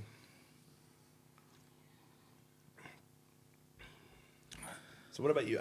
You know, we talked about like I'm leaving China soon. What about, or maybe soon? Like, what about you? You in it for the long haul, or what are you thinking about? Like how do you feel about like post-COVID China? You know, like these days. Well, I'm lucky where that my business wasn't so much affected by COVID. I mean, the bar that I used to own was, but that was only like a small percent of my life. Sure. I would like to like eventually be able to do like halftime in China, halftime in US. I think that's the dream for any of us who have like, you know, a life here. Is, you know. Yeah, especially when you're married to a Chinese woman, you know, and you have these and have kids. Yep. You know, so like I think also like our wives will want to have, no matter where you live, right? You want to be connected to your family. Sure. So I think in a few, like my wish is that in a few years I could either move to the United States or do half my time there and half my time here, or at least be able to like start doing summers in the U.S. Sure. And then, you know, Chinese New Year in the U.S. Yeah.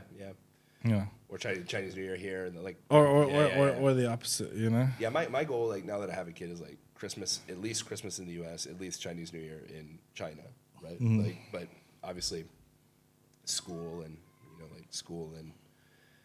jobs, you know, like whatever. I mean, I could handle it now if I had like if I was, you know, if I'm still recovering like from, you know, financially from like all the damage that COVID did, but you know, I'll be okay in the end. But yeah, it's like this year, I'm like, oh my gosh, I can go home for Christmas. Right. Like, and this could be my daughter's like real first Christmas, you know, like right. We never did it any like. There's no point in doing Christmas stuff when you're in China. Well, I try to do Christmas with my kids. We have a Christmas tree and we have presents, you know, but like, it's not like the Christmas that we grew up with. Yeah. You know, where it's like every year I have to check Carols the calendar and radio music. Well, not like that, but like it's like most Christmas days are a school day. Yeah. And they don't have off. Yeah. You know. I don't know. I like. I think I'm gonna be different with my parents this way. Like I'm gonna be a lot more liberal with like when you can take absences from school. You know, because like I feel like you know your Christmas is like Christmas or Chinese New Year. It's like to me like it doesn't matter where we live.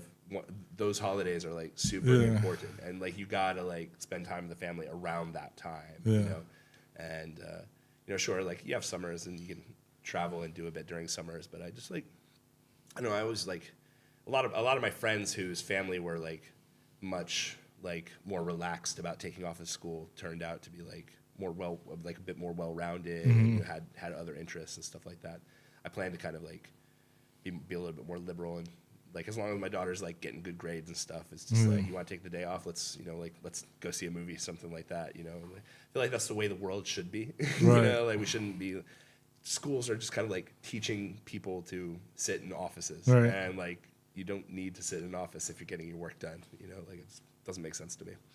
And like you know, before I would say like when my son's 10 now, and when he was younger, I was definitely like feeling, you know, that I wish he grew up in like the American school system, you know,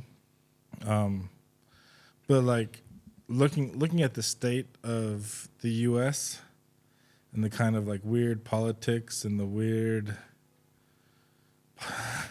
you know, just the whole culture kind of changed, you know, since I've been in China. It seems that way. You know, it seems that way. I'm not 100% sure that's true, but it seems that way. It seems that way. It seems that way from outside. Yeah. Because like you definitely like those are the topics that are discussed like online and in the news and shit like that. So maybe wisdom as expats, right? Like, maybe my perspective is skewed. You know, I'm sure it is. Right? Like I said, it's like I'm not sure how much of what you're saying is true or not true. Right? Like it's just like. My instinct is the same because we have the same, you know, like we have the same milieu of like where we're being influenced, and I don't know, like I have the same thoughts. It's like I'm not sure I want to take my daughter back to the U.S. really, but like why? Like if you really think about it, it can't be any worse or any better than here, right? Like everywhere is like the same thing. You have a solid family structure, you know. Well, like, everywhere has their problems. Yeah, you know? Yeah. It's just like what are the problems that you prefer? Yeah. You know, like you make your choice of your challenges. You know, like when I hear, you know, like I'm gonna say it, but like when I hear all this stuff about like gender and pronouns and shit like that, it's like fuck, man. Like I never dealt with that kind of stuff when I was in school or as a kid. Or it's hard. Yeah. You know, but and I don't know how real it is in the U.S. If this is like something that parents and people are dealing with like on a daily. I'm not sure either. Or is it just like something that's like hyped in on social media? Yeah. You know, but like maybe I don't want my kid to be raised in that kind of, you know, weird environment. Worried about that stuff. Like to me, there's an issue around it. Like I don't have any problem with like respecting people's identities. I don't have any problem with that too. But the issue that I have with it is like the meta anxiety that you have about how you're going to be perceived by somebody based on how you talk to a different person, right? Like there's like this meta layer of ridiculousness around it. It's like, again, I'm not the guy out here who's like, listen, if your pronouns are your pronouns, I'll try to respect that. I'm not saying I won't, right? And I don't think anybody should have that attitude. But to me, it's like people have to have like this basic like cushion of communication so that you can build relationships, right? Like, you know, you can't just have like an all or nothing attitude with anything. And I hear the same stuff, like I hear the same stuff about like the US, and it doesn't really like make me nervous. I think the same way that a lot of expats feel, a lot of American expats especially, are just like, man, I'm never going back there. Right? It's so weird over there. It's so weird right now. But I'm like, I think most of that is like hype. You know, I think mostly just like kind of a weird liberal moral panic. You know, like or weird like I don't know, logical moral panic where we're just like we see the news, we see the things that are getting hyped, and we because we are outside and we're not really living it day to day. We're just like, wow, that's super weird. I don't want to deal with that because we have the option, so we can kind of avoid it. But my wife said something that I thought was really interesting. She was like, so many like Chinese parents like spend so much money and so much effort and so much time to get their kids to America, right? To go to like American school systems and stuff like that. And she's like, and it's my daughter's birthright. So if I don't give her that chance, if I don't give her that opportunity, I feel like I'm not a good mom, right? Right. And sure, it's like China has its advantages, you know, for sure. Like I actually don't think there's any like there's differences, but there's no like this here is better, here is worse, here is better, here is worse. It's different. It's just different. There's bad things in both places and good things in both places. There's things I don't like here and there's things I don't like there. But it's like even if we don't stay there, it's like how bad is it going to be, right? Like it's like my parents are like the thing that made growing up easy or hard, right? Like easy mostly. And I think that's going to be the case for my daughter as well. You know, like sure, I think there's always things to be afraid of. Here, there's things to be afraid of. Just a different type of moral panic that we have to worry about. You know? So I think, yeah, I don't know how much of what you're saying is true or not true. I really have no idea. I have no idea too. I have no idea. You know? But it definitely is like, I think because we're like educated and because we can see it, like that's why it's like worrying, right? That's why it's worrying. You know, like I just, you know, like the biggest wish I could have for my kids. I wish like, how old are you? I'm 40. 40. So we grew up in similar, yeah. in the same time. I wish my kid and all kid could have like an 80s, 90s grow up. You mean like the ideal one? Like the ideal 80s, 90s, like the idealistic one that we think about, right? Like yeah, well, I mean, I guess the biggest. Because it wasn't good for everybody. Like, well, no time is good for everybody. Yeah. You know, but like my main point is like there was no internet. You know, Yeah. there was no social media. Yeah. You know, it's just like, you know, when you want to watch something, you're sitting in front of the family TV. Yeah. All sharing the box. You have to worry about commercials. You know, you gotta deal you with, can't fast forward through commercials. You're like, you know, you don't have fucking kids that are just playing their phone all day, you know, or being or even adults, Yeah. you know. Yeah, no, I mean, So it's just like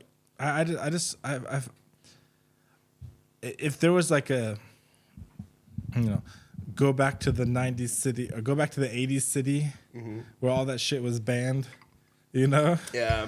Like I might actually move there, you know, just like, you know what, like while my kids are, you know, kids, you know, all they get for fun is a bicycle and the outdoors, you know. You're starting to sound like you want to join a cult. I don't want to join it. I grew up in a cult, so you know, I grew up in a cult, so I've had that experience too. But like, that's not my point. Yeah, no, You know? I'm joking with you. It's just like I just feel like it was like more simple and pure times. Yeah. You know. I think like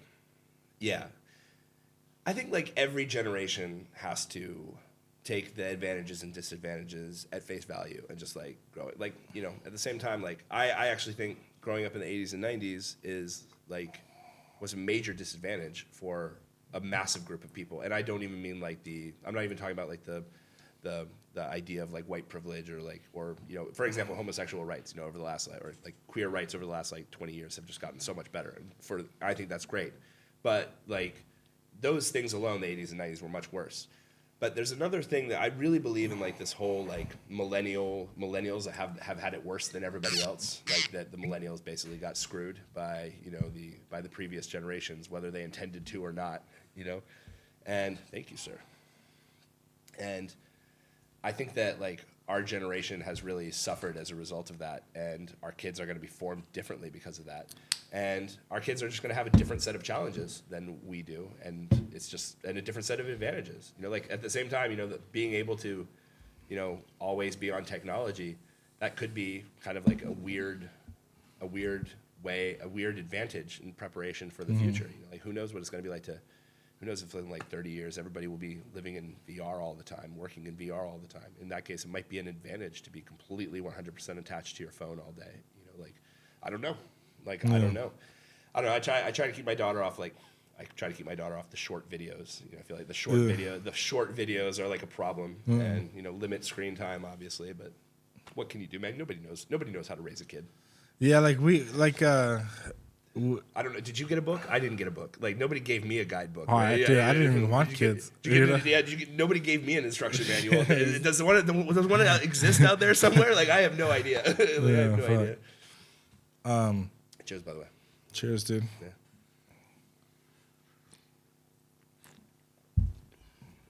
Oh fuck, so good. It's really good, Jen. I gotta pour some more tonic though.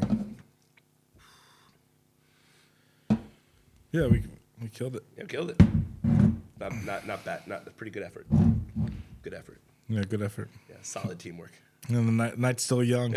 The day, it's not even nighttime. It's not even night yet. Yeah, not even night yet. I think you're going to. I'm going to a concert tonight, so I'm just gonna be like, it's gonna be big. Yeah, I'll probably go light there. Yeah, you know. The venue doesn't have the best drinks.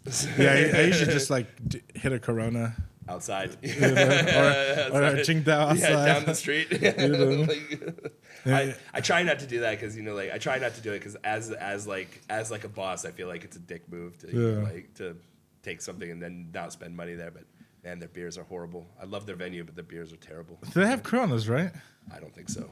Oh, I don't think so. I think they just have like mass-produced, cheap, terrible like Chinese lagers and stuff. It's just horrible. Well, I mean, the Corona's mass-produced, but no. I mean, but like I'm talking about the stuff that doesn't you've never even heard of the name. Like Snow or whatever the fuck. Yeah, like I said, you never even heard of the name, right? Right. Just some fucking ass water. Pretty much. But yeah, I mean, you're a spoiled guy, right? Like I said, it's my favorite bar in the favorite bar in the city. drinking craft beer every night. Yeah. What's your is gin and tonic like is that your go-to when you go out? Is that the thing you do? What's the normal thing you do? So if I trust the bar, like I usually like do gin and tonic. If I don't trust the bar, not that I don't trust the bar, but like if you're worried you might get some fake alcohol or something. Yeah, I'll just hit a Corona. Mm-hmm. You know, and Corona's pretty trustworthy usually. So yeah, I feel it's like you can't go wrong. Can't go too wrong with picking that. Yeah, you know, yeah. And it's easy. It's just you can drink a lot and still feel kind of normal at the end of the night. Yeah. So yeah, I'm not a so like, yeah, gin tonics and Corona are usually like my go-tos, you know. If I go out, usually it's just sticking to like some beer. Yeah. You know. If I go to a nice place and want to splurge, like, and they have like a good like coffee martini. Oh, nice. You know, yeah. I love a very good, on trend. Good, right you know, now. Very on trend right now. Baya is kind of the first place that introduced me to that. Yeah, yeah. You know, like I said, like like I don't even know how to, even owning Mambo for 6-7 years, I don't know how to make drinks. Yeah. It's a thing like any other. It's actually easy. It's just easy. It's pretty. You just got to memorize your recipes, right? Like easy. I mean, I understand the basics of it, but like you asked me to make something, I can, I can make this for you. I mean, it tastes pretty good to me. Well, because the product is good, Your proportion is just a little bit off. I need to get a little measuring. Yeah, fuck. I mean, I thought, dude, after like at the guest that like passed out, like I even thought about like maybe do I need like a little like shot glass? Every time I pour, I just like kind of pour in a shot glass. You can worry about that when you hit 1,000 subscribers. Yeah, it's fucking 67 tomorrow. Yeah, there we go. There we go. Yeah. And going back, you talked about the podcast, like, like this is a selfish reason, but one of the main I like to share stories of other people and about people who live in China and doing cool shit. Sure. But like the main selfish reason why I like to do this podcast is like for some reason I feel like I'm not gonna live a long life, right? And I think that this is a way that I can document stories about myself and stuff that I've done for my kids and grandkids. And it's legacy. kind of it's like it's putting like a a personal archive Yeah. online. Yeah, I respect that. You know? That's cool. Yeah. That they can listen to and know about their father or grandfather or Sure. in the future. No, I dig that. I dig that. Yeah. I don't like. I've thought about. I keep like all of like I have like these really messy like work notebooks and sketchbooks and stuff, and I like date everything, number everything, and I'm like, some days I'm just like, I look at like I save them, you know, I'm like, I should just throw them away, you know, but I'm like, I don't know, who knows like what my daughter is gonna think in like 20 years if I'm not here anymore. Maybe she's just gonna like love looking through my like spidery handwriting scribbles and whatever. I don't know. Maybe she will, maybe she won't. You know, I have no idea. My parents are like super concerned about, you know, like leaving stuff for like they're super concerned about not leaving stuff for us to like because I have 2 brothers and a sister, so like I think they're really worried about like the politics of like splitting things up. I actually really know. I probably if they watch this podcast, I'm worried they're gonna I'm worried what they might think about what I'm saying right now. But like but I really respect what they do because they're like I think their basic idea is they don't want us to have like the emotional problem of going through like their entire lives and deciding what's important and what's not, and maybe that's it. Maybe it's something related to that. And I think about that stuff a lot, like this idea of like, what is your existence to other people? You know, like this, you know, the question of like, what does it mean that I was a part of your life? What does it mean that I begot you or that you knew me or like something like that? What is the record that you know that needs to exist for me? And I think like being intentional about it like that is really cool. You know, like whatever you decide on that scheme of things, I think being intentional about it is really important. I think that's super cool. Well, I think, you know, talking about your parents, like, right, from a kid, right, I'd rather have me decide what's important about my parents' life than they decide. Yeah. Right, I'd rather just have them leave everything, you know, and then I could figure out like what are the keepsakes and what's not, because like you have your own memories about things, you have your own memories and you know what's important, or you feel like what, because when you talk about me, like what's important, right? Like, yeah, this cup is not important to me. You can throw it away, right? But you watched your father every day drink from that cup. You know, it's important to. Yeah. I totally see what you're saying. Like I said, I think it's about being intentional about it. You know, like I don't think anybody really has the best approach to it. I think it's just like about if you're intentional about it, that shows that you're thinking about it. I said, you know, I honestly don't. I have a lot of stuff that I keep for myself, but I think I'm probably like my parents. Is like when I start like getting older and stuff, I think I'm just going to start just trashing everything. You know, like just trashing everything. My parents always ask us if they're getting rid of something that they think might be important to us. They ask us, and there was one like there was this piano.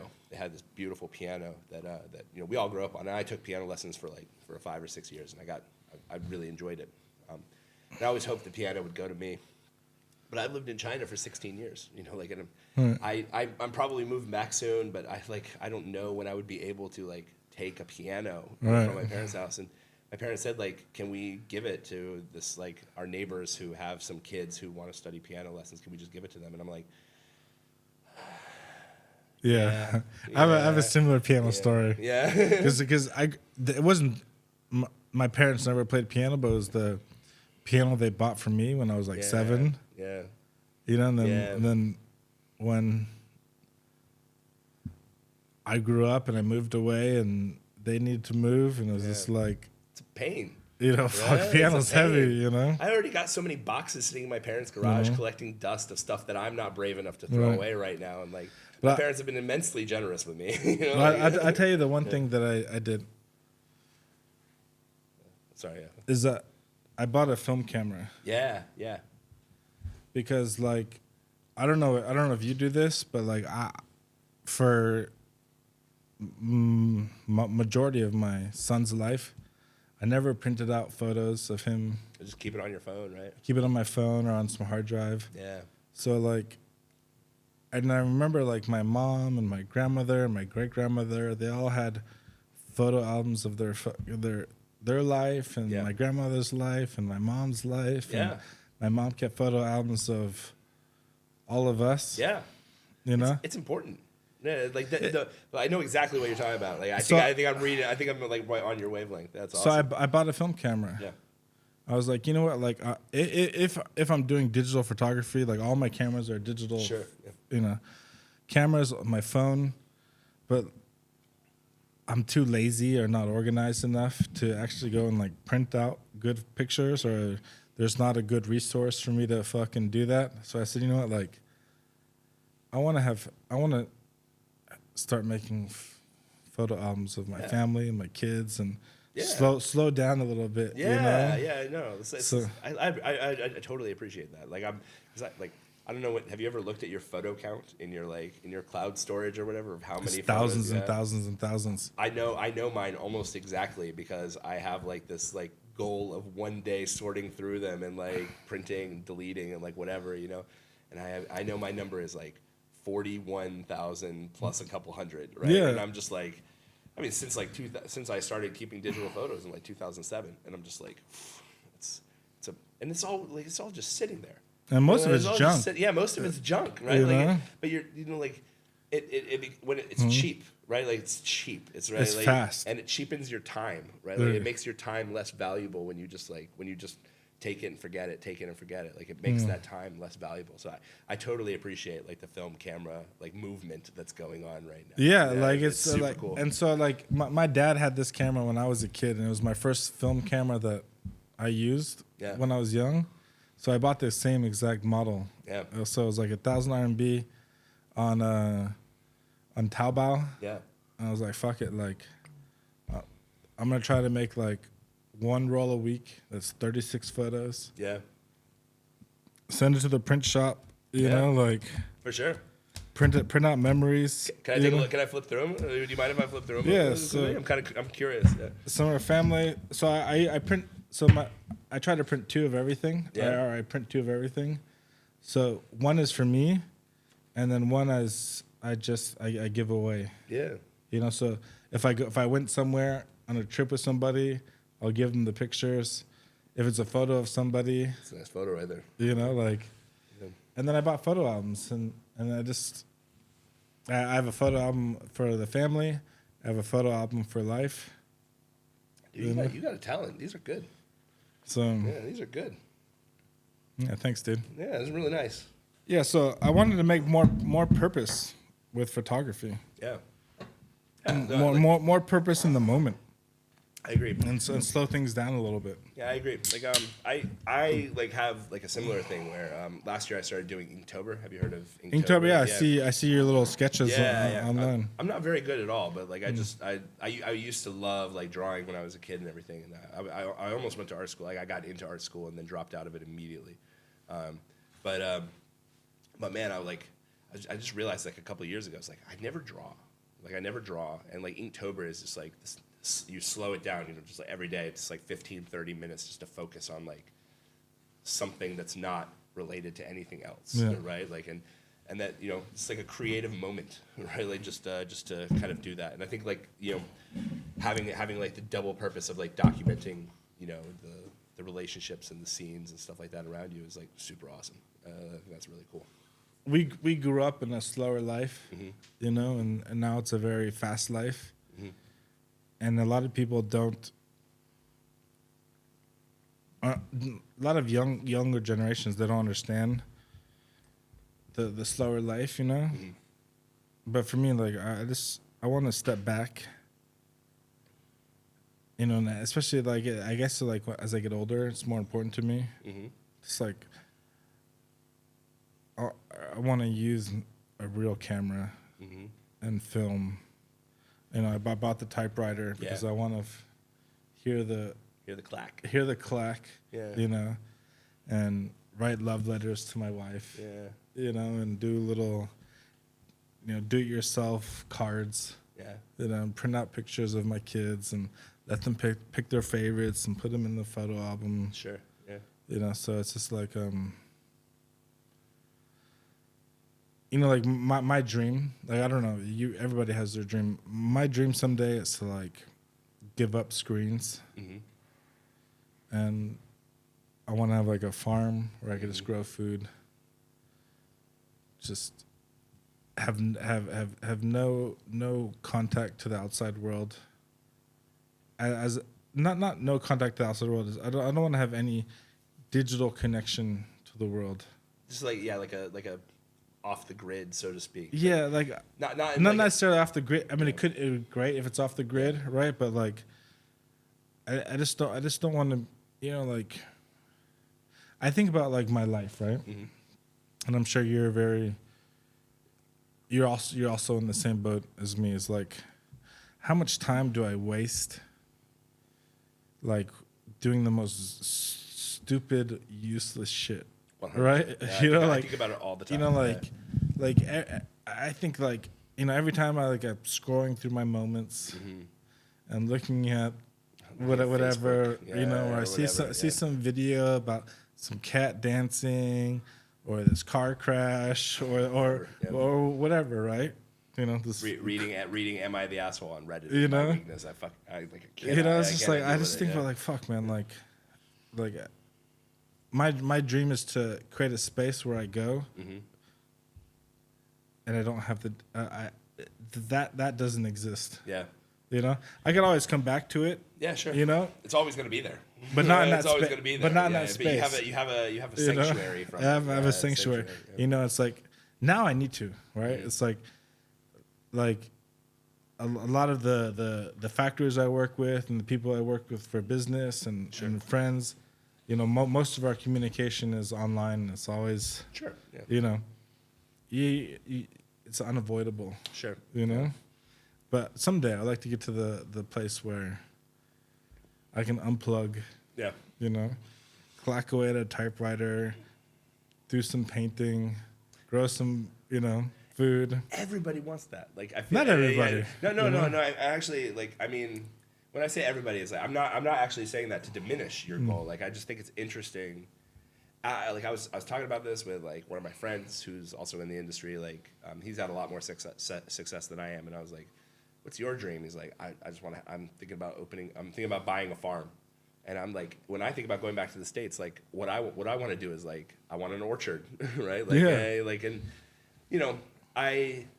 I don't know, the Fleet Foxes. They have a song where like there's a line. It's like, if I had an orchard, I'd work till I'm sore. Just like that's the dream. I think it's really interesting to me how hard humanity has fought to get away from like agriculture and subsistence farming and everything, and now how we are here in like the peak era of every moment is like higher level civilization by most measurements, and how many people just want a bit of a return to our like roots, so to speak, like our evolutionary roots of just being like farmers and connected with the planet. Feel that dirt on their hands. Yeah. I mean, like talk about dirt, it's like I really hate it here how like nobody wants their kids to get dirty, it's let your kids get dirty. They're supposed to get dirty. Like kids are supposed That's how we grew up. Yeah, kids are supposed to go out into the woods and get dirty with stuff, and it is a different kind of dirty here, but it's still just like I don't know. I'll watch like people, tell their kids like, don't sit on the ground, you'll get dirty. And I'm like, some places are really dirty, but like most places, kids are just being kids. Just let them do that stuff. Let them like experience the world as it is around them, and that part of that is getting dirty. I'm the same, man. Like my dream is to like live in an Italian village with a bunch of other friends around me who all want to live in that same village, and basically we just buy the village for like $1 million, and then just like we all just live there and like. Grow olives. Grow olives and grapes and grapes and make wine and bread and like basil and just all chill out and have coffee together in the morning and wine together in the evening. Like that would be great. Yeah, I like that too. Yeah. But no internet. I don't know. Like I'm not as extreme as that. I think that like I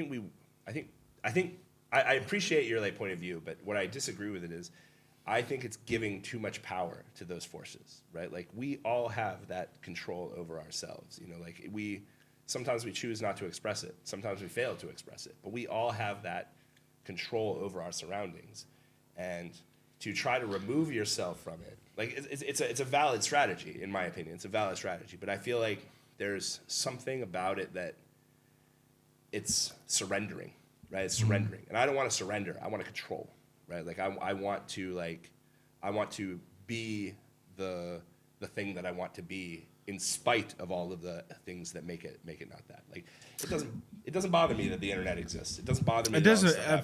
I'm not saying that it bothers me that the internet exists. You know, it's just that, and I'm not saying anything bad about the internet. Sure. You know, like the majority of my business I do is online. Sure. Yeah. You know, my point is like, I wish that I could step into a place or be in a position in my life where it doesn't have to be in my life. Mm-hmm. You know, it's like sanctuary. Yeah, you like want sanctuary. Like I go here, you know, if I don't want to answer my phone for 3 months or go online or check my email for 3 months, fucking happy days. Yeah. You know? Yeah, no, right now, if I don't check my email every day, everything falls apart. Everything falls apart. Everything falls apart. You know? So it's like and when I think about like, and then maybe it's a circumstance and time and place and stuff like that. Like I feel like I had a very blessed childhood. I got to live in Los Angeles for a while. I got to live in the countryside of California. I got to, you know, be an adult in San Francisco. You know, during like great experiences of my life, you know, and then comparing to my childhood to my kids' childhood, and maybe just because I'm biased, right? Mm-hmm. But I wish like my kid could grow up how I grew up. Mm-hmm. You know, I think there would be stronger kids, more versatile kids. You know, like a big part of my summer was going camping with my family and my uncles, and you know, like starting a fire, collecting fire, going in the woods. Dude. And collecting firewood. I miss being in the Boy Scouts so much. Like, right? I grew up in the Boy Scouts and I loved it.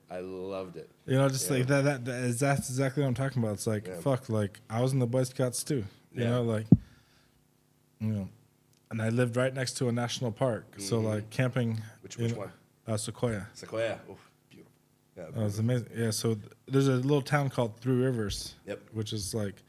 Population when I was there was like 3,000 people. Yeah. Gateway to the Sequoia National Park. Yeah. You know, and now it's like one of the most visited national parks in the country. All the national parks are overloaded, unfortunately. Overloaded, unfortunately. You know? Yeah. So like this little town, right, that I grew up in, now, like my uncles are buying property there and putting Airbnb houses. I mean, all respect to your uncles, like Airbnb. Like, but it's a way to make money, really, and it's what people want. That's what people want. Well, I hate Airbnb. I hate it. It doesn't matter. Yeah, I know. Yeah. Sorry. It's. I'm rolling my eyes at Airbnb, not at your uncles. It's 100% guarantee that this place will be rented every single day of the year. 100%. Yeah, I know 100%. Yeah. But it ruins the town. Yeah, you know, because nobody's buying property there to live anymore. They just want to rent it out. They want to rent it out to visitors. Yeah, gig economy stuff. Yeah, I don't know. Like, I think about this a lot. This is like I came to China to like be an entrepreneur, but I didn't really like make a real hard go at it until, you know, after like 2013 or so, and. What really influenced me was I read The 4-Hour Workweek by Tim Ferriss, and you know Tim Ferriss has like he's got a lot of stuff that he wants to say, and I think a lot of it is worth listening to. But I'm not like one of the Tim Ferriss fanboys who's like out here like Tim Ferriss is the man, you know, like he's cool, but I respect him a lot. But The 4-Hour Workweek is also just like it's a bit of a dated book, but there's something that's really interesting about it. That I think about a lot, which is part of this conversation, which is the value of time. I've read pretty widely in philosophy and like stuff like that. I'm not an expert, and I don't know like all the philosophers backwards and forwards, but I feel like nobody has really talked about time. right? Like nobody has talked about the value of time. And I think right now our generation is like grappling with this deeply important philosophical concept of how valuable is every second, is every minute, to us, to other people, to everybody, right? Like, and it's something, it's kind of a moment in human history where I don't really feel like anybody has ever answered that question, and we are trying to figure it out right now. And I've seen like Tim Ferriss, Tim Ferriss, I don't think he even tried to address it that way, but he went with it in like the 4-hour work week, where that was what came out of it for me. It was like, wow, I've been thinking about the money all wrong. I've thought that life is about success in terms of money and family and like all that stuff, but actually success is all in how you spend your time, right? Because time is the only currency you have. It's literally the only currency you have. You are trading time for everything. You're trading time for family, trading time for, trading time for money, trading time for success, for friends, for whatever. You're trading time for everything. And if we don't treat our time as a currency and value it as the most expensive currency that we have, then we are wasting, like the only thing that is worth having. And so I think that we talk about like photographs. Everybody who thinks about this stuff has a different way of like manifesting that idea these days. Like slowing down, taking sanctuary, like not letting the internet waste our time or whatever. But I think I say this to all my friends, and sometimes people ask me about like starting businesses or like whatever, and I'm just like, listen, you have to understand, the only thing that this is about is time. Whether you decide to work for somebody else or whether you decide to work for yourself, whether you decide to start a business, it's time. You have to treat your time as the only asset, the only currency, the only thing that is important. Forget everything else, because you are going to trade that time for something. You have to decide what it is, like right now. And I don't know, like that's like the photographs. That's what you're doing. You're taking that moment and you're making that moment valuable. Because when we like take a photo, we cheapen that time. We cheapen that moment because it's not valuable to us because we just leave it there, right? And I think it's that intentionality and mindfulness about time is really important. Really, really, really important. So that's. I've had a lot of failures and I've had a lot of successes, I guess. But but I can always say that like, if I waste my time, it's my choice, right? Like I'm always choosing it for myself. Whether I can always look back and say like I chose it or I didn't. You know what I mean? That's my logic anyway. Yeah, man. Cheers. Yeah. Oh, that's a heavy note. Yeah, dude. And especially like that's what happens when you drink Navy strength. You get Navy strength conversations. No, but like we're in our 40s now. Yeah. Time is more precious Because we have less of it. Yeah. Because like when we grew up, right? When we were kids and we were in high school, our parents were 40. Yeah. Right, our early 50s. Yeah. Now we see our parents getting older. It's like, and you also have those kids, and you see those moments. And those moments with them just slip away, right? Like they just slip away. Like, like I'm on the like when I was on the way here on the subway, and like my daughter calls me, and she's just like jumping around in bed, and I'm just like, I gotta savor every moment of this because this is not gonna last much longer, right? Like, right? Yeah, it's not gonna last much longer, right? And it's like, fuck, man, like they're gonna be big fuckers for a long time, but they're gonna be little people for just a very split second. Another thing in this vein that made me think about this was, have you ever heard of Wait But Why? Wait But Why? There's like it's like this blog online. He does like kind of stuff like this. He wrote an article in 2013 that went viral called "The Long Tail." And he does a lot of cool stuff in it, but one of the main things he said that really like blew my mind and really made me change the way I live my life was, by the time you graduate from high school, you have spent at least 80% of the days that you have with your parents. So by the time you graduate from high school, you only have 20% of the time with your parents left. And I was like, what? Right? Like, what? totally changed the way that I think about my relationship with my parents. after That's that. true, right? Yeah, it's statistically true, right? Like, obviously you can spend more depending on how close you live to them or whatever. You can, add on more or whatever. Most kids, like, they leave the nest and Yeah, they never come back, right? Like, or and- Christmas or Yeah, New Year's yeah. or holiday, Thanksgiving. And sure, whatever. we all value it or whatever. Like, but man, it changed the way that I think about my parents. It changed it, like, my parents. My parents have always been really good to me. I've never had like in my opinion, I've never had a bad relationship with my parents. Maybe they think differently, but like I don't think so anyway. But man, it made me like every time I went home, I was like not interested in arguing with them about anything. Like there's No nothing- need to, yeah. but you know what I mean? There's this point where like when my parents want to do something or they want to say something, I'm just like, yeah, it's fine. Like whatever, because I know I can like have my own boundaries of what I'm going to do and what I'm not going to do and whatever.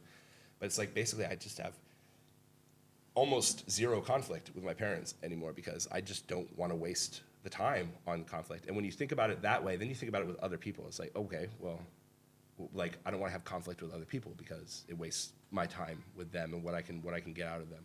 It just changes like the knock-on effects of understanding that like the value of that time is really powerful. I feel like it almost gives you like a superpower for being relatively happy.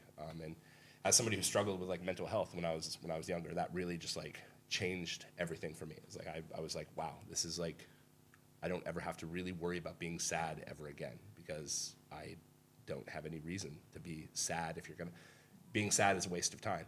So just don't be sad, right? Like, and not everybody can do it that way, but that was like, for me, it felt like a superpower that I was able to just like think about it like that. But yeah, it blew my mind, man. Like 20%, you only have 20% after you're 18 with your parents. Some people would probably say that's cool. For me, that was like, that's awful. No, that's terrible. Yeah, that's terrible. Yeah, That's terrible, that's dude. terrible. Yeah, that's terrible.